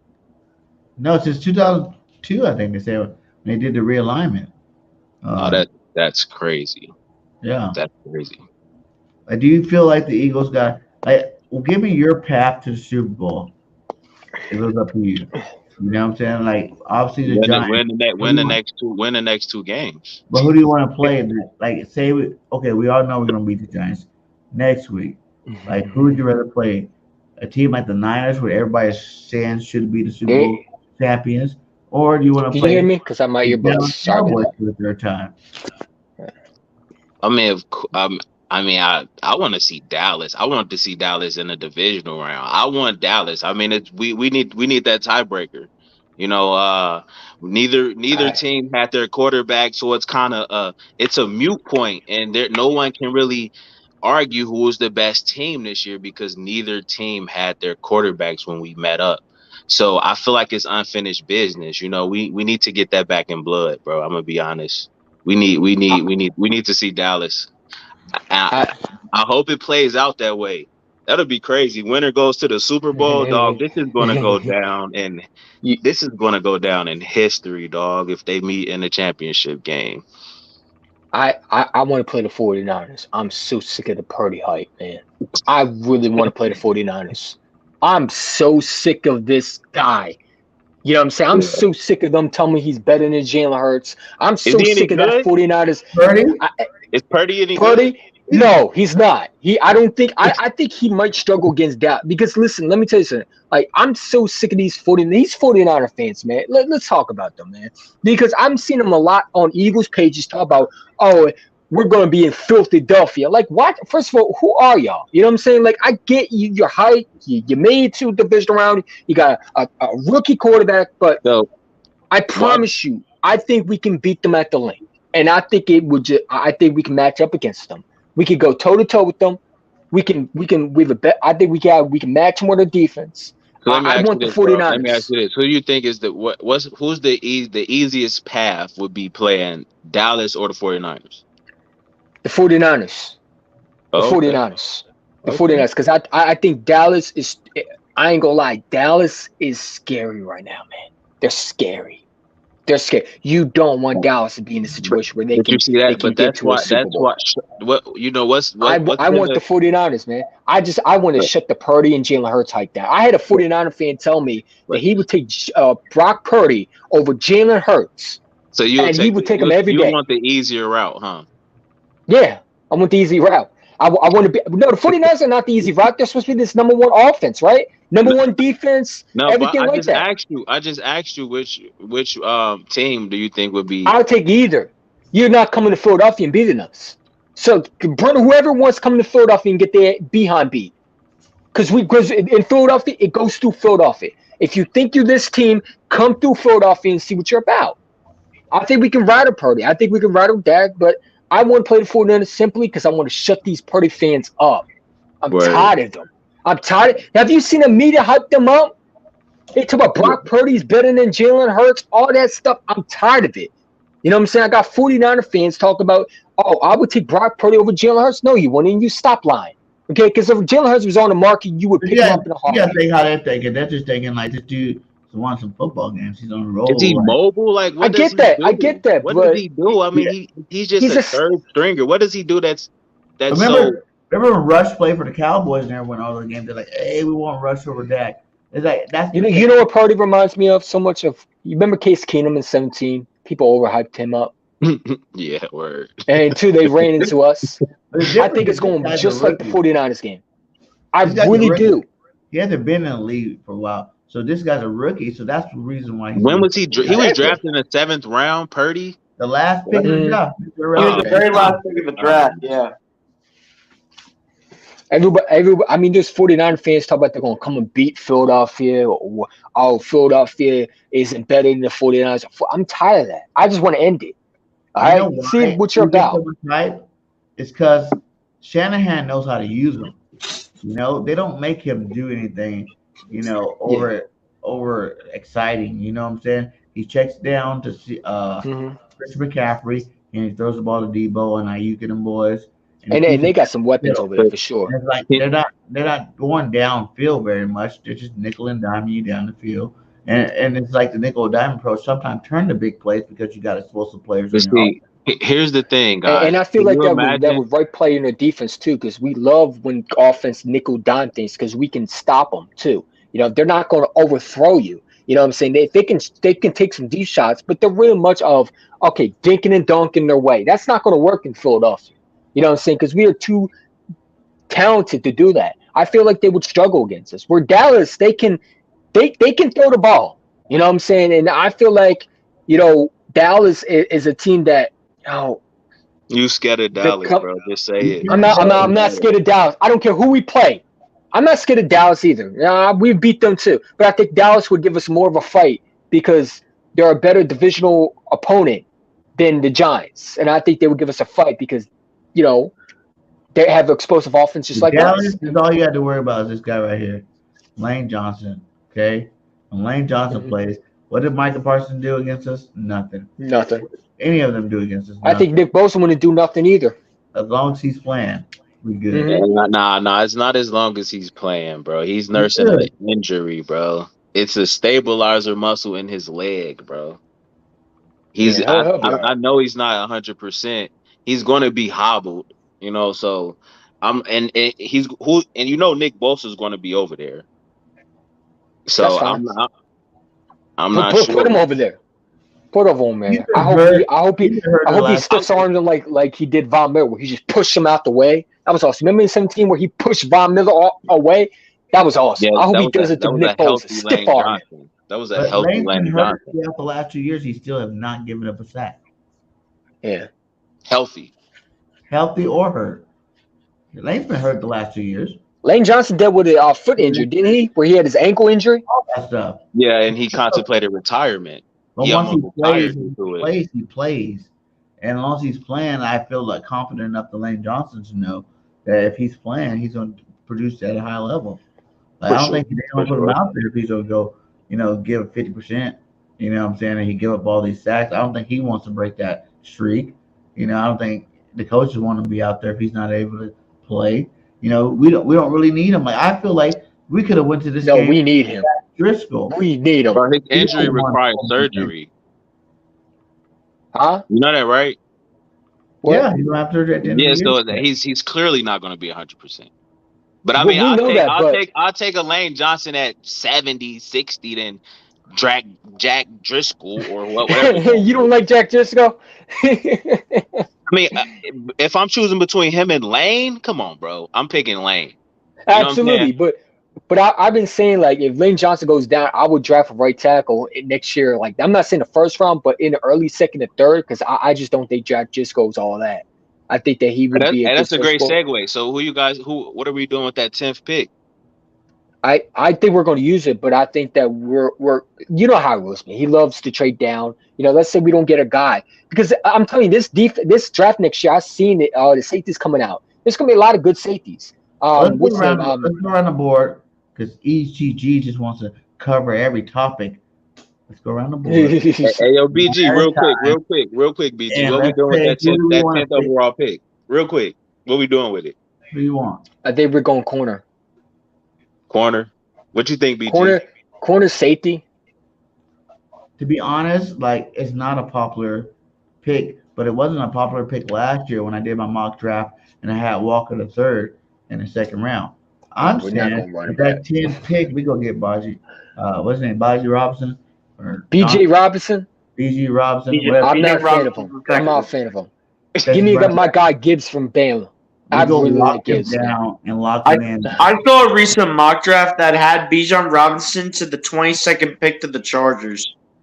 I'm not drafting no running back in the first round. Man, listen. Let me explain. Oh, you can get one in the second round. Let me explain why. That's a hot take right there, BG. They even had Jahmyr Gibbs going to the Cowboys. Listen, the reason why that was scary, man, is because Miles Sanders, right? People are like, do you want to pay him? Do you want to not pay him? This is a league of production. This is a league of talent. Okay, the more talent you add to this roster, you look at the young cats that we already have on the offensive side. Committee's not going nowhere. AJ's locked up for 4 years. Goddard's locked up. Hurt's going to be locked up. We already know that. And I think we need to go ahead and re-sign Miles Sanders as well. But you go get a guy like what's his name again? BG Robinson. And you lock up that running back position. When Miles Sanders comes out, you don't skip a beat. You have a number one type running back backing him up. Just like BG, that's a hot take, though. I'm not drafting no running back in the first round, man. If we go sign Miles Sanders, why would I draft another running back? That's a wasteful pick. Like when we need corner and safety. And I'm not drafting no running back. I'm sorry. More talent. You got 2 first-round picks. You draft him, and then you use that second pick to do what Howie loved to do. You go pick up another defense or offensive lineman. And also, like, here's the thing. If we resign Miles Sanders, why am I drafting another running back? There's no need. We don't have a number 2. Really, that's good. Who's Gainwell? Gainwell's a number 2, isn't he? I like Kenny. I like Kenny. Kenny's a good number 2, though. We got we gonna resign Boston Scott. We might resign Boston Scott. I don't think Howard's going to draft a running back, though. Why is Dallas so deadly? Because you got Pollard and Zeke, 2 running backs, 2 star running backs. You need to keep adding to the talent of this football roster and keep. Yeah, but they drafted Pollard in what round? What did they draft Pollard at? You don't need no tight end. Hey, where did Pollard get drafted at? They weren't a first round pick. He was drafted what, in the 4th round? Pollard. He was drafted what round? The talent level, like you look at some of these first round running backs that are coming out. They're all been balling out. Let's look at them. Hey, BG, I got one more question. Not working out. I got one more question. All right, BG, I want your take on the Jalen Hurts shoulder. Just real quick, I just want your overall take on the whole shoulder thing with him. I want all you guys take on it. What's going on with it? I would say that, Jalen was hurting, but It's 3 games left in the season. I'm pretty positive that Jalen's not hurt that bad to the point where he can't produce at a high level for the next 3 games. Word. Okay. You know what I'm Gotcha. saying? I don't think he's that hurt. I think people are overreacting. I They- think people are just. I think the coaches put it out there because they don't want the Giants to know what we're going to do. Like the Giants think that Jalen Hurts not 100%, and I think they're going to fool them because I think Jalen Hurts going to run. He's going to do what he usually does, and I think it's going to shock them. You don't want to give a opponent that you play the game plan of what you want to do. You want him to keep guessing, right? Is it Jalen Hurts healthy? Or he's full practice, but we'll see where it goes. I think he's just giving them clues. Like, you don't want an opponent to know what you're going to do. So you want them to keep guessing. I think that's smart because, let the media keep guessing. I guess I'll find out Saturday if Jalen Hurts 100% or not. We're going to find out, right? Because I think he is. I think he's 100%. He was full practice. So if he was full practice, he should be fine. You know what I'm saying? He was full practice. He had no issues. There was no reports that he had pain in the shoulder. And I think that Jalen Hurts is a tough kid that pain doesn't really affect him. All he cares about is winning, getting in the Super Bowl, and bringing it back to Florida. That's if you his look goal. at the realistic facts of the matter, like you really don't have game tape on the Eagles for like 3 games. Yeah. Word. Like that is a huge advantage going into this playoffs. Even against the Giants. It's like the Giants can't look at their last game against us because they were playing their third streams and we were playing, powder puff football. They should look at the first game because you're going to see that more. The Gardner Minshew freaking disaster that was. Oh, he stinks, dude. He's horrible. So as a coach, you're sitting there, you got 4 or 5 weeks of game plan and the perfect game plan. And that's why I agree with you, EC1 in terms of saying that we should blow these guys the hell out of the stadium. Straight Shouldn't up. be close. Yeah, for sure. Like my boy LB said on his live stream today, he wants a body, and I agree with him. I want a body these guys. Send them home, man. They should not. I'm not like if Daniel Jones beats you. There needs to be some coaches on the hot seat. I ain't gonna lie to you, because that's disgraceful. You know what I'm saying? Daniel Jones does not need to come in the link with less talent and beat a number 1 seed offense and defense. If we were to even be close in this game, it's because Saquon Barkley's lighting us up. Absolutely. I mean, Saquon's a really good running back, but even that. Or Gannon is being outcoached. Don't make me get on in his case, man. I've been very, very nice to him, man.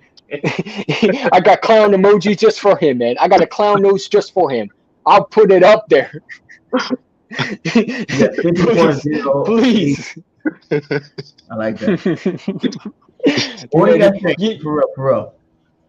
Do you guys think do you guys think this was the best regular season Eagle team you ever watched being a fan?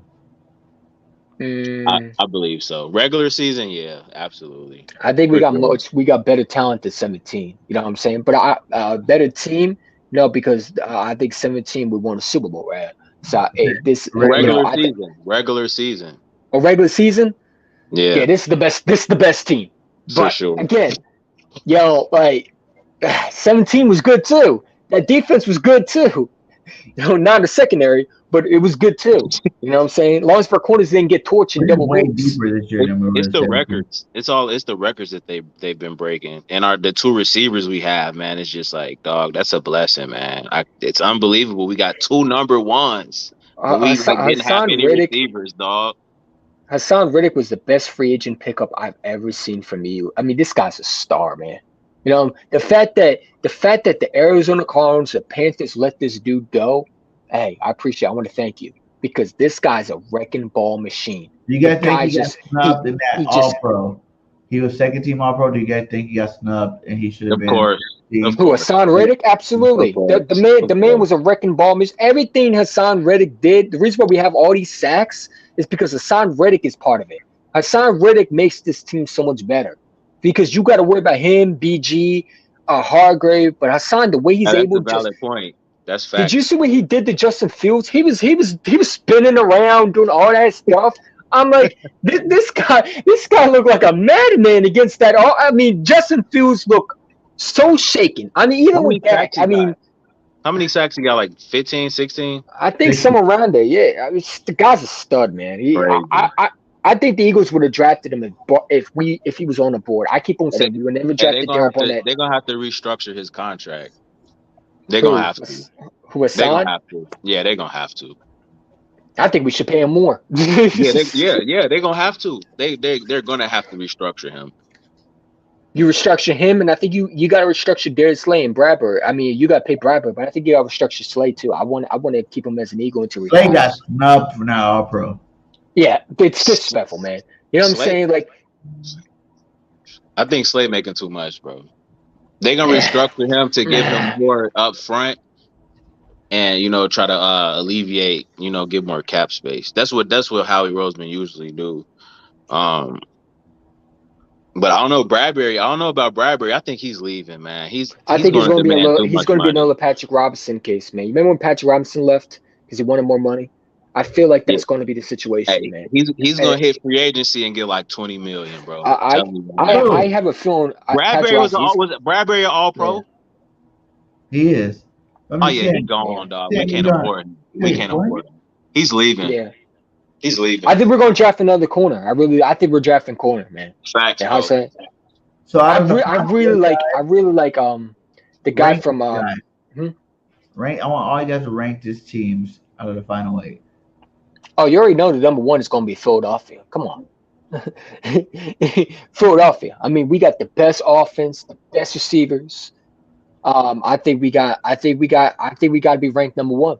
I mean, you could put Buffalo at number 2, but again, like I don't believe in a quarterback, man. So I got to put Kansas City at number 2. I got to put Buffalo number 3. Bengals number 4. San Fran number 5. Jacksonville number 6. Cowboys number 7, and the Giants number 8. BLSG. Yeah, I'm kind of going off the line like EC1 said, Eagles definitely top 2 team on the final 8 for sure. Definitely making the top 3, honestly, in my opinion. San Fran, they're gonna be dangerous, obviously. I know people might be down in Brock Purdy, but listen, this could be an underdog story. We've seen the greatness that quarterbacks like Tom Brady have brought to the table. And when was he selected? He was selected in the 6th round with the 200th pick in the draft by the Patriots. I do believe that's what it was, if not that, the 199th. But you get it. You get what I'm saying. Quarterbacks like this these days have brought an underdog story. Tom Brady was one of them. Brock Purdy's shown a little something. I mean, could Brock Purdy take over for a franchise the way he's playing right now? Absolutely. He could definitely take over the way he's playing. I don't care if he's only played like 5-6 games. I don't care how many games he's played. He has an opportunity to eventually at some point take over this franchise. Is San Francisco going to eventually have an opportunity of giving Trey Lance another shot, assuming Jimmy G's going after this year? Of course, if Trey Lance is 100% healthy, they're going to give him another shot. He never had a fair chance in San Francisco once he appeared on IR. He never had a fair shot, so they're definitely giving him a shot next year. And if they're not liking what they're seeing, or if he gets injured again, it could be Brock Purdy's time. You never know. Yeah, I see the Eagles. I would go Chiefs. I don't know. You still gotta get the Bills love. But I just don't believe in Josh Allen, man. He's throwing a lot of picks. He's a turnover machine. I know there's a lot of Josh Allen fans in the chat talk about, he's better than Jalen Hurts. Jalen Hurts don't throw turnovers in playoffs. I don't think he would throw even one in against the Giants. He threw 3 against the Dolphins. Is there value to his team and the least turnovers? Jalen Hurts had a perfect season. There was not one game this whole year that he played. I think he was 14 wins, 14-1 starting this year. So there's not one game, all the games that he played that, he had a bad game. Could we also talk about how many people would make so much excuse for Patrick Mahomes, the fact they say he has no weapons? Well, we know Juju Smith-Schuster is a good number 2. I mean, I think Juju Smith-Schuster could start for the Giants right now and be a starter. I think that he could definitely start for a team like the Commanders, and be a good number 2. I mean, they got receivers over there, but he's not a bad receiver. Like, a lot of people need to stop saying Patrick Mahomes know nothing around him. Patrick Mahomes always had, even in the league when he first came in the league, he always had receivers around him. Hell, he won a Super Bowl. Look how much talent he had. He had a Damon Williams, a running back. He had a Tyreek Hill, a Harmon. Who else? A Sammy Watkins, who was in his prime, coming off the Bills free. I mean, come on, like we need to stop making excuses for Patrick Mahomes, man. The man has talent. It might not be Odell Beckham Jr.'s. It might not be elite receivers, but he had talent. You know what I'm saying? You're not winning football games if you don't have receivers that can stretch the field. No quarterback is winning without receivers. I'm sorry to say that. You know what I'm saying? No receivers no quarterback is going to be elite without receivers. We're not Without saying corners, Patrick Mahomes yeah. has, you know what I'm saying? Like, I think he has some good receivers over there. Banner, Yeah, man. Juju's not bad. Scanley's not bad either. He was Aaron Rodgers go number over 2, wasn't he? Yeah. You know what I'm saying? I saw Then JC, they you still were got the best talking tight with you, end. and I just had to put that. Kel's still the best tight end for football. He still does his thing. He absolutely is. He's one of the best. I think he's a future Hall of Famer for sure. You know what I'm The saying? kid I mean, West for sure out there, and what Patty Mahomes have out there. But and everybody listen, wants to cry about the 5,000 yards passing. Mhm. You know, it is what it is. Andy Reid's a pass happy coach. Like I tell people, if Jalen Hurts threw that many balls, maybe his yards would be up there too. But you know, he's a dual threat quarterback. We use him on both sides, running and passing. So it's one of like, the things where it's like it's never going to be a fair mhm. comparison if you're looking at stats and numbers. But at the end of the day, you just got to look at who's the better leader, who's more valuable to their team as a whole, and that's definitely Jalen Hurts. Like I still feel like Jalen should get the MVP. I think Jalen Hurts is done with less. Didn't he take the Eagles to the playoffs with Jalen Rager? I'm sorry, Last Patrick year, Mahomes would not win it. Patrick Mahomes would not make Jalen Rager look elite. Jalen Hurts made Jalen Rager look good than what he was, and that's crazy to say. He put up with so many trash receivers. Look how many receivers he had last year that weren't good. The only one he had was Devontae Smith and God. And we're not going to call God a receiver. He's a tight end. Okay, we need to stop saying that, right? But like he had a tight end and he had a number 1 receiver in Devontae Smith who's a rookie, and he still took that team to the playoffs. So the fact that people saying, "Oh, he can't win with Patrick Mahomes receivers," is crazy because he took a team that had less talent than Mahomes had to a playoffs and maybe not won it, but he still did everything he could to take the team to the playoffs. I just think that's crazy that people say that. They talk about Patrick Mahomes, nothing around him. That's not true. He might not have elite receivers, might not have Tyreek Hill, but listen, when you get paid the big bucks, when you get the big bag, you're gonna have to sacrifice a lot. And when you don't have a GM like Howard Roseman who can again, I gotta credit him, even though I was bashing him before. When you got a GM who can create cap space and get receivers in, we talk about. I mean, I thought the game of the age of the game is to build around your quarterback and get him weapons. So what? And now it's a bad thing to give our quarterback weapons now? Like, I don't get people, man. Josh Allen, you take away his weapons, he's not the same. He throws more turnovers than touchdowns for sure because he's a turnover machine. He reminds me so much of Carson Wentz trying to be Mr. Hero Ball that he throws in the double coverage. Like, I'm going to be real with you. I don't think Josh Allen's going to last in the playoffs. I think someone's going to beat him. Maybe Kansas City, maybe even Cincinnati. You know what I'm saying? Someone is going to beat Josh Allen at his game, and it's going to be because he's going to turn over the football at the wrong time. I don't think Josh Allen makes the Super Bowl this year. I know people talk about the Bills going to the Super Bowl, not unless he stop turning over the football. This is the third time this is a playoff game where he's thrown 3 picks. You know what I'm saying? That's not elite to me. I'm sorry, it's not. That's not elite to me. Elite quarterbacks don't throw picks in a game where you need them to come in the most. You need them to show up at the most. Throwing 3 picks against a Miami Dolphins team. And that's why they even were in a close game in the first place, because of Josh Allen's mistakes. That's cap, You know what I'm saying? Yeah, that's cap. No, Cowboys won their game, and now they're suddenly great. Go beat the 49ers. So Go beat the 49ers. out of this game, before we get out of here, we're over 2 hours. BG got work in the morning. Let's go ahead and pick the remainders of this game. So all of us got the Eagles winning, obviously. What do you think is going to happen in that Jags KC game? The Dougie P came back and had a game to win. You know, he went out there and won that game, man. How do you feel about that Kansas City game? Who you guys got? I listen. I like Dougie P, but we saw with the Browns, everybody was picking the Browns. I'm going with Patrick Mahomes, man. But listen, I would not be surprised if Dougie P knocks out Andy Reid. You know what I'm saying? Sometimes the teacher gets sometimes taught a lesson, and sometimes the teacher, fortunately can't teach anymore. Now it's the new teacher stepping in for the old teacher. And I think Doug Peterson is a really good head coach. I think that Trevor Lawrence, if you don't turn over the football, they got it. I think the Jacksonville Jaguars defense is pretty good. They got some young pieces. My boy Devin Lloyd is over there. They got my boy Walker over there. I think isn't Walker over there? I think they have him over there. Trayvon Walker, yeah. Trayvon Walker, he's a star. I mean, the dude's from Georgia. You already know there's some dogs over there. And I think they Josh Allen over there, the pass rusher, they got some young studs. You know what I'm saying? And they're not. This is going to be a close game, but I could definitely see the Chiefs winning this game because again, they got the better quarterback, and I think Patrick Mahomes more experience. I'm going to go with Chiefs, man. I think the Chiefs are going to pull it out. It's going to be a close game though, for sure. It's going to be fun to watch for sure. What's your score? I think it's going to be 31-38 Chiefs. Nice. BLSU.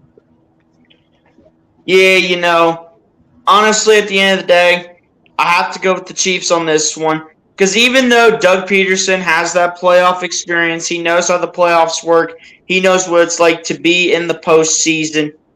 Patty Mahomes has all the experience, and so does Andy Reid. They have all the experience in the world.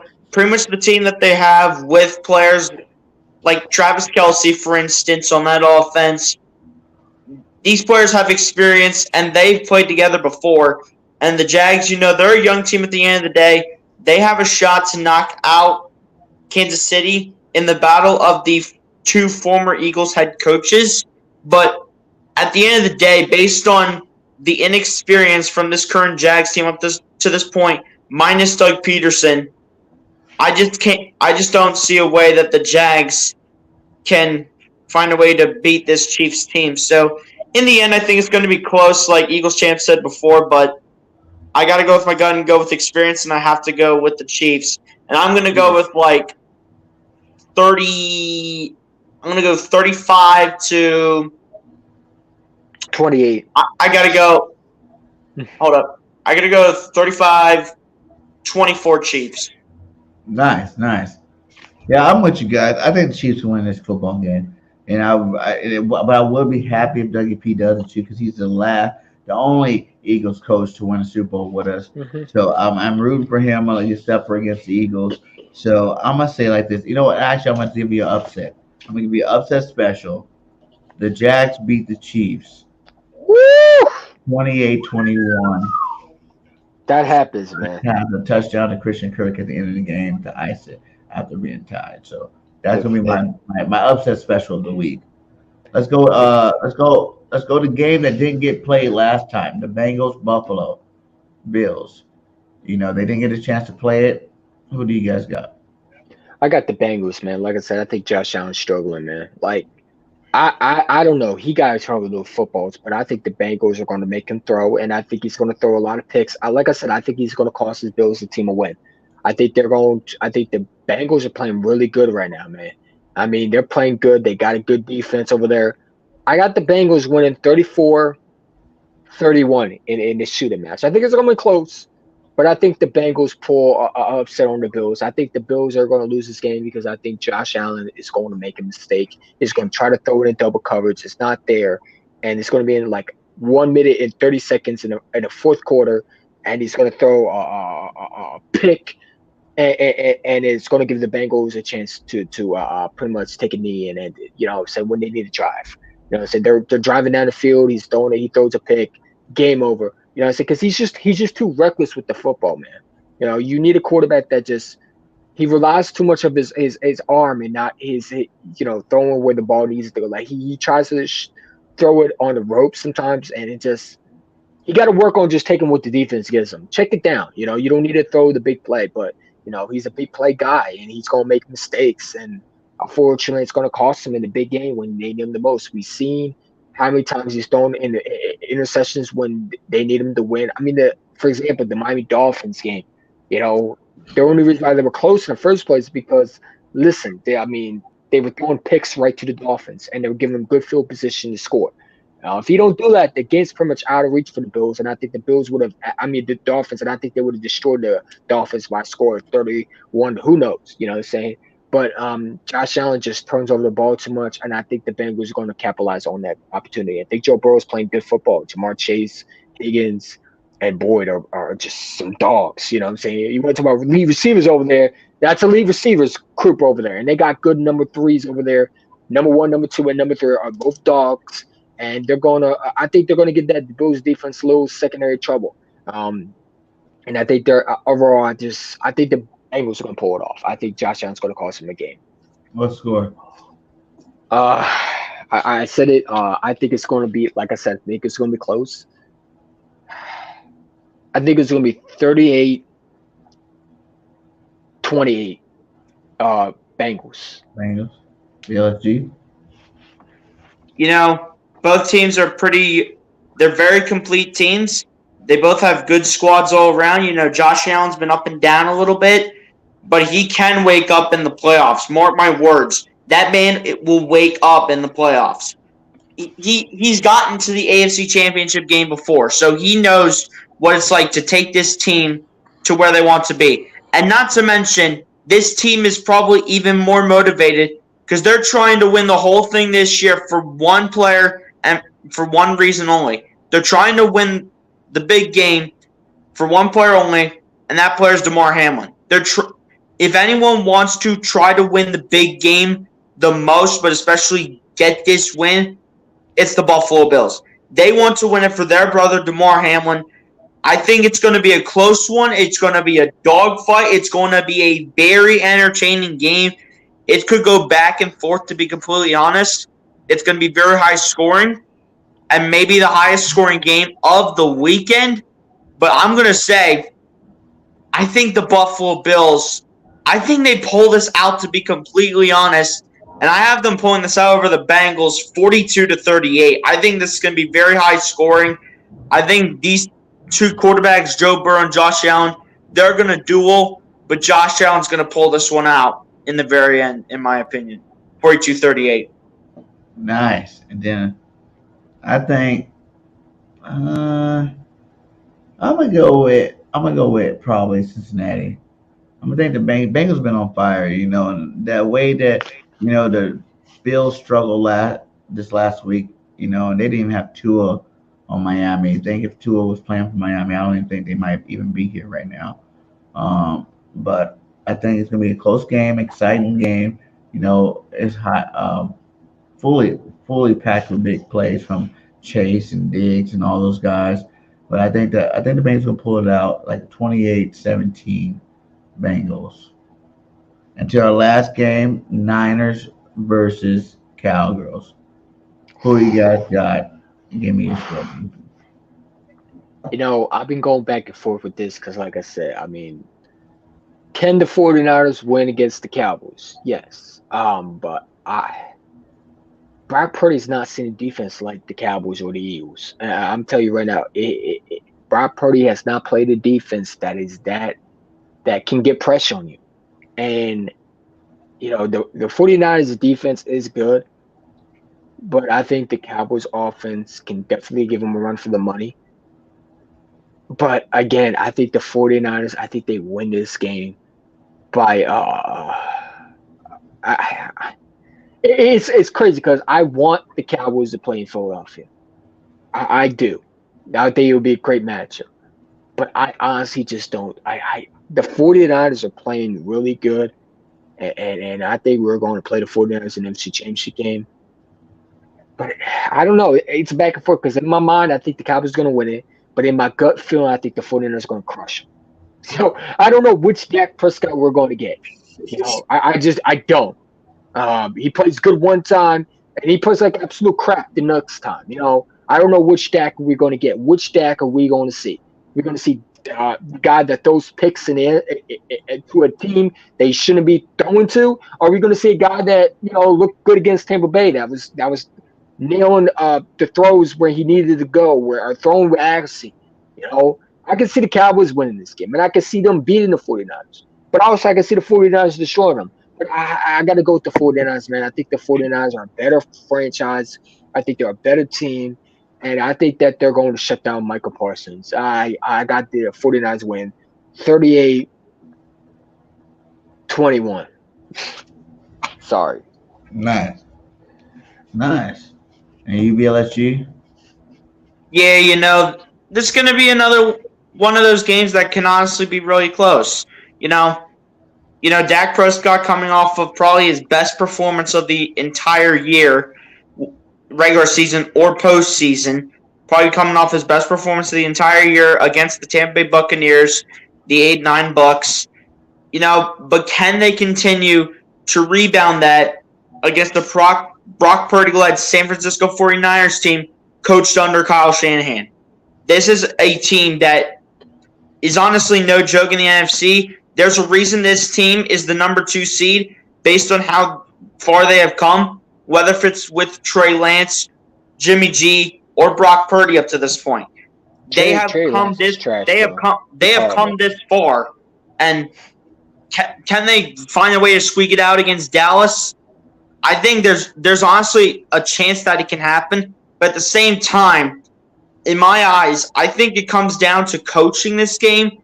And honestly, I don't think Mike McCarthy is going to be able to do the same thing this game on how we help Dak as Kyle Shanahan is going to help out Brock Purdy. So, although I think it will be close, I have the 49ers pulling this one out. Probably, I'm going to go like 30. I'm going to go 33-27, 49ers win. Nice. This game, I'm going to have to go with the Niners as well. I still feel like they have a good enough offensive line to stop Parsons and those guys, but it's about the defense. Hufanga from USC is all pro this year. Had a spectacular season.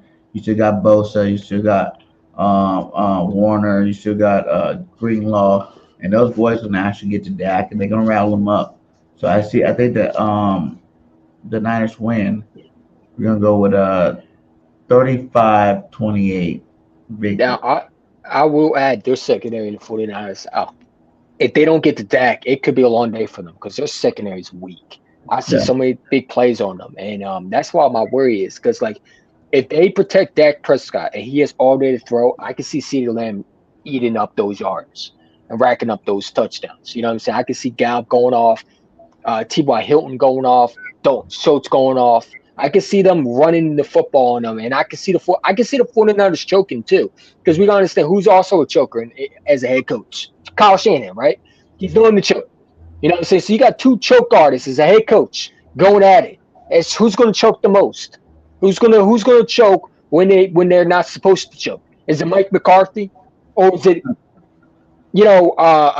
Kyle Shanahan? That's what makes it so frustrating is that we know these 2 coaches that we're seeing. A lot of them do stupid stuff. You know what I'm saying? It's going to be who can actually be the smartest one out of the other head coach. You know what I'm saying? It's going to be who can outsmart the other head coach from not choking the first time. I don't know what to say, but I can definitely see the Cowboys running through the 49ers like crazy.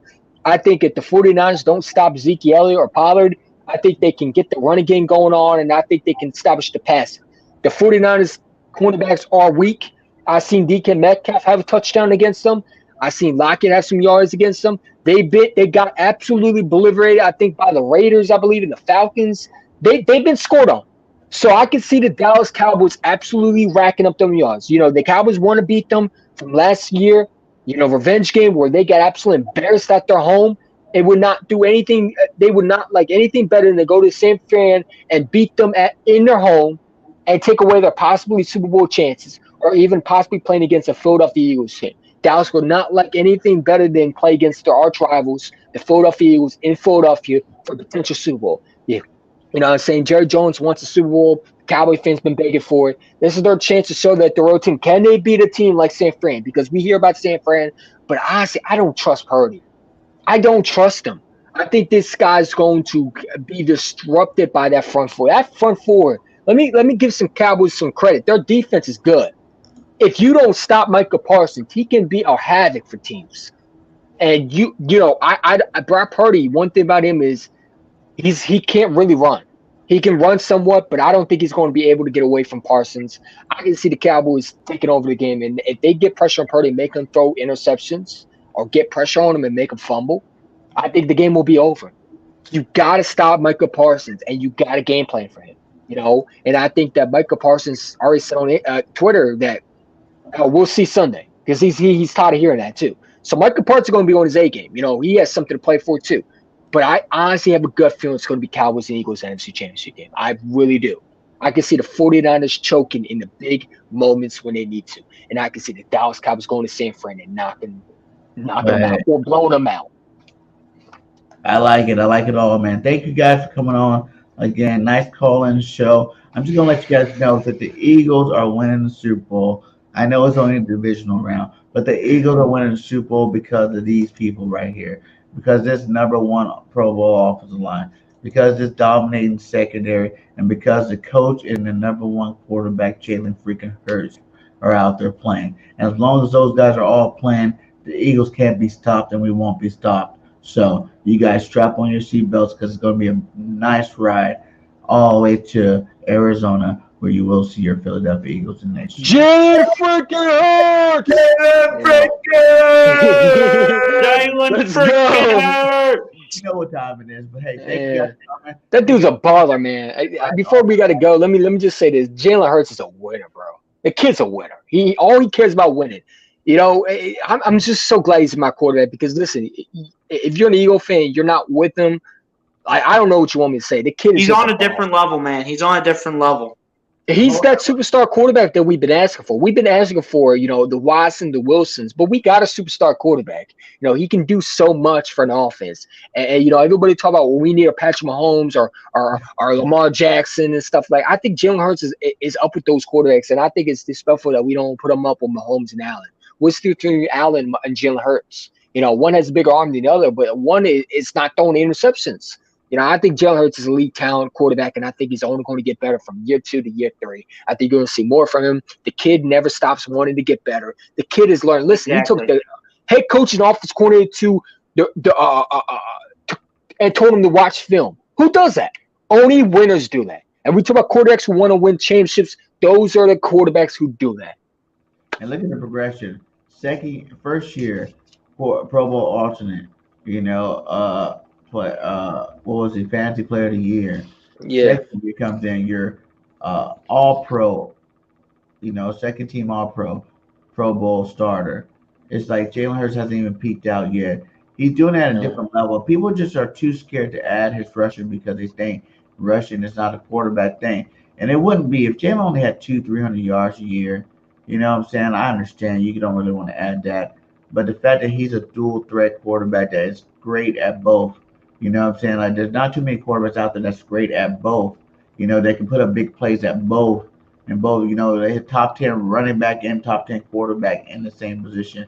And, the leadership and the guidance, the swag, the confidence that he brings to his team. But Josh Allen runs too, man. So I don't understand that logic either. Josh Allen runs, Mahomes runs, but Lamar's the biggest runner.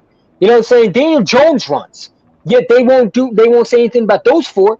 But I'm just tired of hearing that. They don't have such a clean number. They have more turnovers.